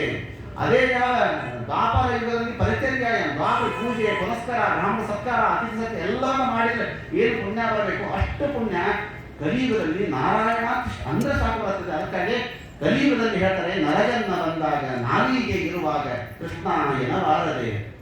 ದೇವತೆಗಳು ಹೇಳ್ತಾರೆ, ದೇವತೆಗಳು ಪರಮಾತ್ಮ ಕೇಳ್ಕೊಳ್ತಾರೆ, ಪರಮಾತ್ಮ ಕಲಿಯುಗದಲ್ಲಿ ನಾನೊಂದು ಅರ್ಧ ಗಂಟೆ ನಾನು ಭೂಮಿಯಲ್ಲಿ ಹುಟ್ಟಿಸ್ಬಿಡ್ತಾರೆ. ನಾನು ಅರ್ಧ ಗಂಟೆಯಲ್ಲಿ ನಾವು ನಾರಾಯಣ ಸ್ಮರಣೆ ಮಾಡಿ ಮತ್ತು ಸದ್ಯತೆ ಪಡೆದುಕೊಳ್ತೇವೆ. ದೇವತೆಗಳು ಅಪೇಕ್ಷೆ ಮಾಡ್ತಾರೆ ಕಲಿಯುಗದಲ್ಲಿ ನಾನು ಭೂಮಿ ಮೇಲೆ ಹುಟ್ಟಬೇಕು ಅಂತ. ಅದಕ್ಕಾಗಿ ದೇವರು ಹೇಳಿದ, ಕಲಿಯುಗದಲ್ಲಿ ನೀವು ನಾರಾಯಣ ಎಷ್ಟು ಒಂದು ಸಲ ಅಂದ್ರೆ ಸಾಕು ಪುಣ್ಯ ಕೊಟ್ಟು ಬಿಡ್ತೇನೆ ಅಂತಾದ್ರೂ ನೋಡ್ರಿ ನೀವು ನನ್ನ ಪರಮಾತ್ಮ ಅಷ್ಟು ಅದಕ್ಕೆ ಆಗ್ತಾ ಇಲ್ಲ. ನಾರಾಯಣ ಭಕ್ತಿ ಒಂದು ಸರ್ತಿ ನಾವು ತಂದಕ್ಕೆ ಆಗ್ತಾ ಇಲ್ಲ ನಮಗೆ. ಅಂತಹ ಪರಮಾತ್ಮ ಕಲಿಯುಗದಲ್ಲಿ ಮತ್ತೆ ಹುಟ್ಟಿ ಬರಬೇಕು ಅಂತಾದ್ರೆ ಪುಣ್ಯ ಮಾಡಿರ್ಬೇಕಪ್ಪ. ಅದಕ್ಕಾಗಿ ಕಲಿಯುಗವನ್ನ ಸೃಷ್ಟಿಯನ್ನು ಮಾಡಿದ್ದು. ಅದಕ್ಕಾಗಿ ಅವರು ಹೇಳ್ತಾರೆ, ತತ್ರಾಪಿ ಜನ್ಮ ಶತಕೋಟಿಷು ಮಾನವತ್ವಂ, ತತ್ರಾಪಿ ಜನ್ಮ ಶತಕೋಟಿಷು ವೈಷ್ಣವತ್ವಂ ಮತ್ಪರತ್ವಂ. ಮತ್ತೆ ಈ ಜನ್ಮ ಬರೋದಿಲ್ಲ, ಬಂದಾಗಲೇ ನಾರಾಯಣನ ಸ್ಮರಣೆಯನ್ನು ಮಾಡಿ ಸದ್ಗತಿಯನ್ನು ಪಡೆಯಬೇಕು. ಇದಕ್ಕಾಗಿ ಮತ್ತೊಂದು ಜನ್ಮ ನಾವು ಸಾಧನೆ ಮಾಡೋದಕ್ಕೋಸ್ಕರವಾಗಿ ಇನ್ನೊಂದು ಜನ್ಮ ಸರಳ ಬರೋದಿಲ್ಲ, ಬಂದಾಗಲೇ ನಾವು ಸಾಧನೆಯನ್ನು ಮಾಡಬೇಕು. ಮಾನವ ಜನ್ಮ ದೊಡ್ಡದು, ಇನ್ನು ಹಾನಿ ಮಾಡಬೇಡಿ ಹುಚ್ಚಪ್ಪಗಳಿಯರ. ನಮಗೆ ಕೆಲವರೆಲ್ಲ ಹೇಳ್ತಾರೆ, ಆಚಾರ್ಯರಿಗೆಲ್ಲ ರಿಟೈರ್ಡ್ ಆಗೋಲ್ಲ, ಎಲ್ಲ ಇನ್ನೊಂದು ಸರಿ ಕಣ್ಣು ಕೇಳಿಸ್ತಾ ಇಲ್ಲ, ನೋಡಿ ಮುಂದಿನ ಜನರಲ್ಲಿ ಮತ್ತೆ ನಾವು ಹುಟ್ಟಿ ಬರ್ತೇವಲ್ಲ, ಬೇಕಾದಷ್ಟು ನಾವೆಲ್ಲ ಶಾಸ್ತ್ರ ಓದ್ತೀವಿ, ಭಾಗವತ ಕೇಳ್ತೀವಿ, ಎಷ್ಟೋ ಜನ ಬಾಯಿ ನಾವು ಕೇಳ್ತೇವೆ. ನನಗೆ ಆಶ್ಚರ್ಯ ಆಗೋದು ಏನು ಅಂತಂದ್ರೆ, ಇವತ್ತು ನೋಡಿ ಊಟಕ್ಕೆ ಕುಳಿತಾಗ ಅಥವಾ ಇನ್ನೊಂದು ಕಾರ್ಯಕ್ರಮದಲ್ಲಿ ಊಟಕ್ಕೆ ಹೋದಾಗ ಏನೋ ಬಡಿಸ್ತಾ ಬರ್ತಾನೆ, ಏನೋ ಹುಳಿಯನ್ನು ಊಟ ಮಾಡ್ತಾರೆ, ಸಾರು ತೊಗೊಂಡ್ಬರ್ತಾರೆ. ಅವ್ನು ಹೇಳ್ತಾನೆ, ಇಲ್ಲ ಅವಕಾಶ ಕೊಡ್ತಾ ಹೋಗಿ ಬರ್ತಾನೆ. ಕೇಳ್ತಾನೆ, ಅಯ್ಯೋ ಅಕ್ಕ ಹೋಗಿ ಗಲಾಟೆ ಅಂತ ಬರಲ್ಲ, ಸ್ವಲ್ಪ ಪಕ್ಕ ಸರಿಸೋಣ, ಸ್ವಲ್ಪ ಇಲ್ಲೇ ಚೋರು ಪಾಯಸ ಹಾಕಿ ಹೋಗಿ ಎಲ್ಲಿ ದೊಡ್ಡದು ಹಾಕಿ ಹೋಗಿ ಬರ್ತಾನೆ. ಅಂದ್ರೆ ಈ ವ್ಯಕ್ತಿಗೆ ಇನ್ನು 5 ನಿಮಿಷಕ್ಕೆ ಒಂದು ಸೋಡು ಪಾಯಸ ಬರುತ್ತೆ ಅನ್ನೋದೇ ಗ್ಯಾರಂಟಿ ಇಲ್ಲ ನಿಮಗೆ ಅಂತ. ಮುಂದಿನ ಜನ್ಮ ಮತ್ತೆ ಬ್ರಾಹ್ಮಣ ಬಂದೇ ಬರುತ್ತೆ ಅನ್ನೋ ಗ್ಯಾರಂಟಿ ಮಾತ್ರ ಪೂರ ಇಟ್ಕೊಂಡ ಕಾರಣ. ಅದಕ್ಕೆ ಎಂದಿಗೂ ನಮ್ಗೆ ಈ ಜನ್ಮ ಅಂತ ಅನ್ನೋದು ಸ್ಥಿರವಾದ ಅಲ್ಲ, ಮುಂದೆ ಯಾವ ಜನ್ಮ ಬರ್ತದೆ ಗೊತ್ತಿಲ್ಲ. ಈ ಬಂದಾಗಲೇ ಈ ಜನ್ಮವನ್ನು ಸಾರ್ಥಕ ಮಾಡ್ಕೊಳ್ಬೇಕು ಅಂತಂದ್ರೆ ಇಂಥ ಭಾಗವತಾದಿ ಗ್ರಂಥಗಳನ್ನು ಮಾಡಬೇಕು ಅಂತ ಯಾವ ಶುಕಾಚಾರ್ಯ ಕಲಿಯುಗದ ಹೇಳಿಯನ್ನು ಕೂಡ ಇಲ್ಲಿ ತಿಳಿಸಿಕೊಡ್ತಾರೆ. ಮುಂದೆ ಶುಕಾಚಾರ್ಯ ಹೇಳಿದ್ರು, ನೋಡಪ್ಪ ರಿಚಿತರಾಜ, ನಾನು ಇನ್ನು ಮುಂದೆ ಹೊರಡ್ತೇನೆ. ಯಾಕೆಂತಂದ್ರೆ ಸಮಯ ಆಯಿತು, 7 ದಿವಸ ಆಯಿತು, ಇನ್ನು ಮುಂದೆ ನೀನು ಹೆದರ್ಲಿಕ್ಕೆ ಹೋಗಬೇಡ, ತಕ್ಷಕ ಬರ್ತಾನೆ ಕಚ್ಚುತ್ತಾನೆ ಅಂತ. ಯಾಕೆ ಕಚ್ಚುವುದು ತಕ್ಷಕ ನಿನ್ನ ದೇಹವನ್ನೇ ಹೊರತಾಗಿ ನಿನ್ನನ್ನಲ್ಲ, ಆತ್ಮವನ್ನ ಇಂದಿಗೂ ಕೂಡ ಕಚ್ಚಲಿಕ್ಕೆ ಆಗೋದಿಲ್ಲ. ಇದೇ ಪರೀಕ್ಷಿತರಾಗಿ ಹೇಳ್ತಾನೆ, ದ್ವಿಜೋಪಸೃಷ್ಟ ಕುಹಕ ತಕ್ಷಕೋ ವಾ ದಶತ್ವಂ ಗಾಯಕ ವಿಷ್ಣು ಗಾತ. ಇಷ್ಟು ಪರಮಾತ್ಮನ ಕಥೆಯನ್ನು ನಾನು ಕೇಳಿದ್ದೇನೆ, ಯಾವ ಯಾವ ತಕ್ಷಕನ ಭಯವೂ ನನಗೆ ಇಲ್ಲ ಇವತ್ತು. ಮತ್ತೆ ಏನಾದರೂ ಸಂಶಯ ಇದ್ದರೆ ನೀನು ಕೇಳು. ಶುಕಾಚಾರ್ಯ ಹೇಳಿದರು, ನೀನು ಯಾವ ಸಂಶಯ ಉಳಿದಿಲ್ಲ. ಅದು ಶುಕಾಚಾರ್ಯ ಒಂದು ಮಾತು ಹೇಳಿದ್ರು, ನೋಡಪ್ಪ ಪರೀಕ್ಷಿತರಾಗಿ, ನಾನೇನು ಭಾಗವತ ಹೇಳಿದ್ದೇನಲ್ಲ 7 ದಿವಸಗಳ ಕಾಲ, ಇದು ಅತ್ಯಂತ ಅಲ್ಪವಾದ ಸಣ್ಣದಾದ ಸಮಯದಲ್ಲಿ ಹೇಳಿದ್ದೆ ಹೊರತು ವಿಸ್ತಾರವಾದ ಭಾಗವತ ಇದು ಅಲ್ಲ. ಶುಕಾಚಾರ್ಯ ಹೇಳಿದರೆ ನಾನೇನು ಹೇಳುತ್ತೀನಿ ಇದನ್ನು. ಶುಕಾಚಾರ್ಯ ಹೇಳಿದ್ದು 7 ದಿವಸಗಳ ಕಾಲ ಅನವರತವಾಗಿ ಭಾದ್ರಪದ ಮಾಸ ನವಮಿ ಬೆಳಿಗ್ಗೆ 6 ಗಂಟೆ ಕೂತ್ಕೊಂಡವರು ಹುಣ್ಣಿಮೆ ರಾತ್ರಿ ಹೇಳಿ ಕೂರ್ತರು. ಅನವರತವಾಗಿ ಹೇಳ್ತಾರೆ, ನಿದ್ದೆ ಇಲ್ಲ, ಏಳಕ್ಕಿಲ್ಲ.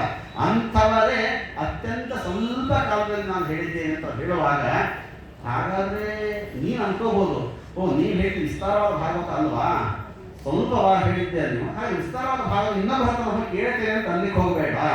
ಯಾಕೆ ವಿಸ್ತಾರವಾದ ಭಾಗವತವನ್ನು ಹೇಳಿ ಮುಗಿಸೋ ಬ್ರಹ್ಮದೇವರಿಗೂ ಸಾಧ್ಯ ಇಲ್ಲ. ಅದು ಭಾಗವತವನ್ನು ಹೇಳಿ ಮುಗಿಸ್ತೇನೆ ಅಂದರೆ ಪರಮಾತ್ಮನ ಮಹಿಮಾ, ಪರಮಾತ್ಮನ ಮಹಿಮೆಯನ್ನು ಯಾರು ಹೇಳಿ ಸಾಧ್ಯ ಇದೆ? ಲಕ್ಷ್ಮೀ ದೇವಿಯೇ ಸಾಧ್ಯವಾಗ್ತಾ ಇಲ್ಲ. ಅಪಾಂಗಲ ಮಾತ್ರ ಊರ್ಜಿದಾಸ ಪರಮಾತ್ಮ ಇವತ್ತು ಅನಾದಿ ಕಾಲದಿಂದ ಅನಂತ ಕಾಲದಲ್ಲಿ ಇವತ್ತಿನವರೆಗೂ ಲಕ್ಷ್ಮೀ ದೇವಿ ಪರಮಾತ್ಮನ ಪಾದ ಹೊತ್ತಾ ಕೂತ್ರೆ ಪರಮಾತ್ಮನ ಪಾದದ ಧೂಳಿನ ಕಣದಲ್ಲಿರ್ತಕ್ಕಂಥ ಗುಣವನ್ನು ಇನ್ನೂ ಎಣಿಸ್ಲಿಕ್ಕೆ ಆಗ್ತಾ ಇಲ್ಲ ಲಕ್ಷ್ಮೀ ದೇವಿ ಅಂತ ಮೇಲೆ. ಇನ್ನೊಂದು ಹತ್ರ ಹೋಗಬೇಡ, ಇನ್ನೇ ಭಾಗವತ ನಿಮಗೆ ಉತ್ತಮವಾಗಿರ್ತಕ್ಕಂಥ ಸಿಗ್ತದೆ ಅಂತ ಹೇಳಿ ಯಾವ ಶುಕಾಚಾರ್ಯ ದೊಡ್ಡ ಶುಕಾಚಾರ್ಯ ಯಾವ ಪಾದಪೂಜೆ ಇಲ್ಲ, ಯಾವ ಕಾಣಿಕೆ ಇಲ್ಲ, ಯಾವ ಸೀರೆ ದೋತ್ರ ಶಾಲು ಏನು ಕೇಳಿದ್ರು ಶುಕಾಚಾರ್ಯರು. ಅಂತಹ ಶುಕಾಚಾರ್ಯರು ಪರೀಕ್ಷಿತರಾಜನ ಅನುಗ್ರಹವನ್ನು ಮಾಡಿ ಹೋದಾಗ ಪರೀಕ್ಷಿತರಾಜರು ತದೇ ಚಿತ್ತನಾಗಿ ಎಲ್ಲವನ್ನು ಬಿಟ್ಟು ಬಿಟ್ಟಿದ್ದಾನಲ್ಲೇ. ಇದು ಚರಮ ಶರೀರ ಪರೀಕ್ಷಿತರಾಜಂದು. ಅಂತ ಚರಮ ಶರೀರದ ಇನ್ನು ಮುಂದೆ ಪರೀಕ್ಷಿತರಾಜನಿಗೆ ಮತ್ತೆ ಭೂಲೋಕದಲ್ಲಿ ಅವತಾರವೇ ಇಲ್ಲ, ಜನನವೇ ಇಲ್ಲ ಅಂತ ಪರೀಕ್ಷಿತರಾಜರು ಸ್ಥಿತಪ್ರಜ್ಞರಾಗಿ ಕುಳಿತಾಗ ಇನ್ನೇನು ಪಾಲನೆ ಮಾಡಬೇಕು ಅಂತಂದ್ರೆ ಯಾವುದೋ ಒಂದು ಹುಳದ ರೂಪದಲ್ಲಿ ಯಾವ ತಕ್ಷಕ ಬರ್ತಾ ಇದ್ದಾನಂತೆ. ತಕ್ಷಕನ ಕಥೆಯನ್ನು ಹೇಳ್ತಾರೆ, ತಕ್ಷಕ ಕಚ್ಚಬೇಕು ಅಂತ ಬಂದಾಗ ಕಶ್ಯಪ ಅಂತ ಒಬ್ಬ ಬ್ರಾಹ್ಮಣ ಬರ್ತಾನೆ. ಅವ್ರಿಗಿಬ್ರಿಗೂ ವಾದ ಆಗ್ತದೆ, ಎಲ್ಲಿ ಹೋಗ್ತಾ ಇದೀಯಾ? ನಾನು ರಾಜನ ಕಚ್ಚಿದ್ದು ಕೊಟ್ಟಿದ್ದೇನೆ, ನಾನು ರಾಜನ ಬದಲಿಸಿ ಕೊಟ್ಟಿದ್ದೇನೆ, ಅಷ್ಟು ಶಕ್ತಿ ಇದೆಯಾ ನೋಡೋಣ ಅಂತ ಗಿಡಕ್ಕೆ ಕಚ್ಚಿದ್ದಂತೆ. ಗಿಡ ಎಲ್ಲ ಸುಟ್ಟು ಹೋಗಿ ಗಿಡದಲ್ಲೇ ಕಡಿತಾ ಇದ್ದ, ಅವನು ಸುಟ್ಟು ಹೋಗ್ಬಿಟ್ಟ. ಇನ್ನು ಬ್ರಾಹ್ಮಣನ ಹನುಮಂತನಿಂದ ನೀರನ್ನು ಪ್ರೋಕ್ಷಣೆ ಮಾಡಿದ ಮತ್ತೆ ಆ ಗಿಡ ವ್ಯಕ್ತಿ ಎಲ್ಲ ಹಾಗೆ ಮತ್ತೆ ಸಿಕ್ಕಿದಂತೆ. ಇವನಿಗೆ ಅನ್ಕೊಂಡು ಹಾಗಾದ್ರೆ ನಿಮಗೆ ಶಕ್ತಿ ಇದೆ ಅಂತ ಗೊತ್ತಾಗೋಯ್ತು. ಯಾಕೆ ನೀನು ರಾಜನ ಬರ್ದಿಸ್ತೀಯ? ನನಗೆ ಹಣ ಕೊಡ್ತಾನೆ, ಎಷ್ಟು ಕೊಡ್ತಾನೆ? 1 ಲಕ್ಷ ಅಥವಾ 2 ಲಕ್ಷ ಕೊಡ್ತಾನೆ, ಹೋಗುತ್ತೆ ವಾಪಸ್ ಕಳಿಸಿ ಬಿಟ್ಟ ಅವನನ್ನ. ಮುಂದೆ ಅವನನ್ನು ಬಹಿಷ್ಕಾರ ಹಾಕ್ತಾರೆ ಬ್ರಾಹ್ಮಣರು. ಮುಂದೆ ಅವನು ಹೋಗಿ ಸ್ವಾಮಿ ಪುಷ್ಕರಣಿಗೆ ಹೋಗಿ ಸ್ನಾನವನ್ನು ಮಾಡಿ ತನ್ನ ಪಾಪವನ್ನು ಕಳ್ಕೊಳ್ತಾನೆ. ಅದು ವೆಂಕಟೇಶ ಮಹಾತ್ಮೆಯನ್ನು ತಿಳಿಸಿಕೊಡ್ತಾರೆ. ಮುಂದೆ ತಕ್ಷಕ ಬಂದು ಯಾವಾಗ ಪಕ್ಷಿತ ರಾಜನನ್ನ ಖಚಿತಾಂತೆ ಹೇಗೆ ಖಗೇಂದ್ರ ಧ್ವಜಪಾದಂಬುದು ಇದು ಚರ್ಮ ಶರೀರವಾದದ್ದನ್ನು ನೇರವಾಗಿ ಪರಮಾತ್ಮ ಸುಷುಮ್ನ ನಾಡಿಯಿಂದಲೇ ಯಾವ ಪರಿಚಿತ ರಾಜರು ಪರಮಾತ್ಮನ ಪಾದವನ್ನು ಸೇರ್ತಾ ಇದ್ದಾರಂತೆ. ಮಹಾಕಾರವಾಗ್ತಾ ಇದೆ. ಮತ್ತೆ ಜನಮೇಜಯ ರಾಜ ಸರ್ಪ ಯಾಗವನ್ನೇ ನಡೆಸ್ತಾ ಇರೋದು. ಮಹಾಭಾರತಕ್ಕೆ ನಾಂದಿ ಇದು. ಜನಮೇಜಯ ರಾಜನ ಸರ್ಪ ಯಾಗವೇ ಮಹಾಭಾರತದ ಆದಿ ಪರ್ವದ ಮೊದಲಿಗೆ ಇದು ಪ್ರಾರಂಭ. ಸಮಗ್ರವಾಗಿರ್ತಕ್ಕಂಥ 18 ಪರ್ವದ ಮಹಾಭಾರತಕ್ಕೆ ಮತ್ತೆ ಈ ಕಥೆ ಮತ್ತೆ ಮುಂದೆ ಬೆಳೀತದೆ. ಇಂತಹ ಯಾವ ಭಾಗವತ ಅದ್ಭುತವಾಗಿರ್ತಕ್ಕಂಥ ಭಾಗವತವನ್ನು ಯಾವ ಸೂತಾಚಾರ್ಯರು ಶ್ರಮಣಕರಿಗೆ ತಿಳಿಸಿಕೊಟ್ಟಾಗ ಶ್ರಮಣಕರು ಒಂದು ಪ್ರಶ್ನೆಯನ್ನು ಮಾಡ್ತಾರೆ. ನನ್ನ ಕುಲ ಬುದ್ಧ ಪಿತಾಮಹರಾಗಿರ್ತಕ್ಕಂತಹ ಮಾರ್ಕಾಂಡೇಯರ ಚರಿತ್ರೆ ತಿಳಿಸಿಕೊಡಬೇಕು ಅಂತಂದಾಗ ಮೃಕಂಡ ಋಷಿಗಳ ಮಕ್ಕಳಾಗಿರ್ತಕ್ಕಂಥ ಮಾರ್ಕಾಂಡೇಯರ ಚರಿತ್ರೆ ಅವನಿಗೆ ಅಲ್ಪಾಯುವಾಗಿರ್ತಕ್ಕಂಥ ಮಾರ್ಕಾಂಡೇಯರು ಅವನಿಗೆ ಋಷಿಗಳು ಬಂದಂತೆ.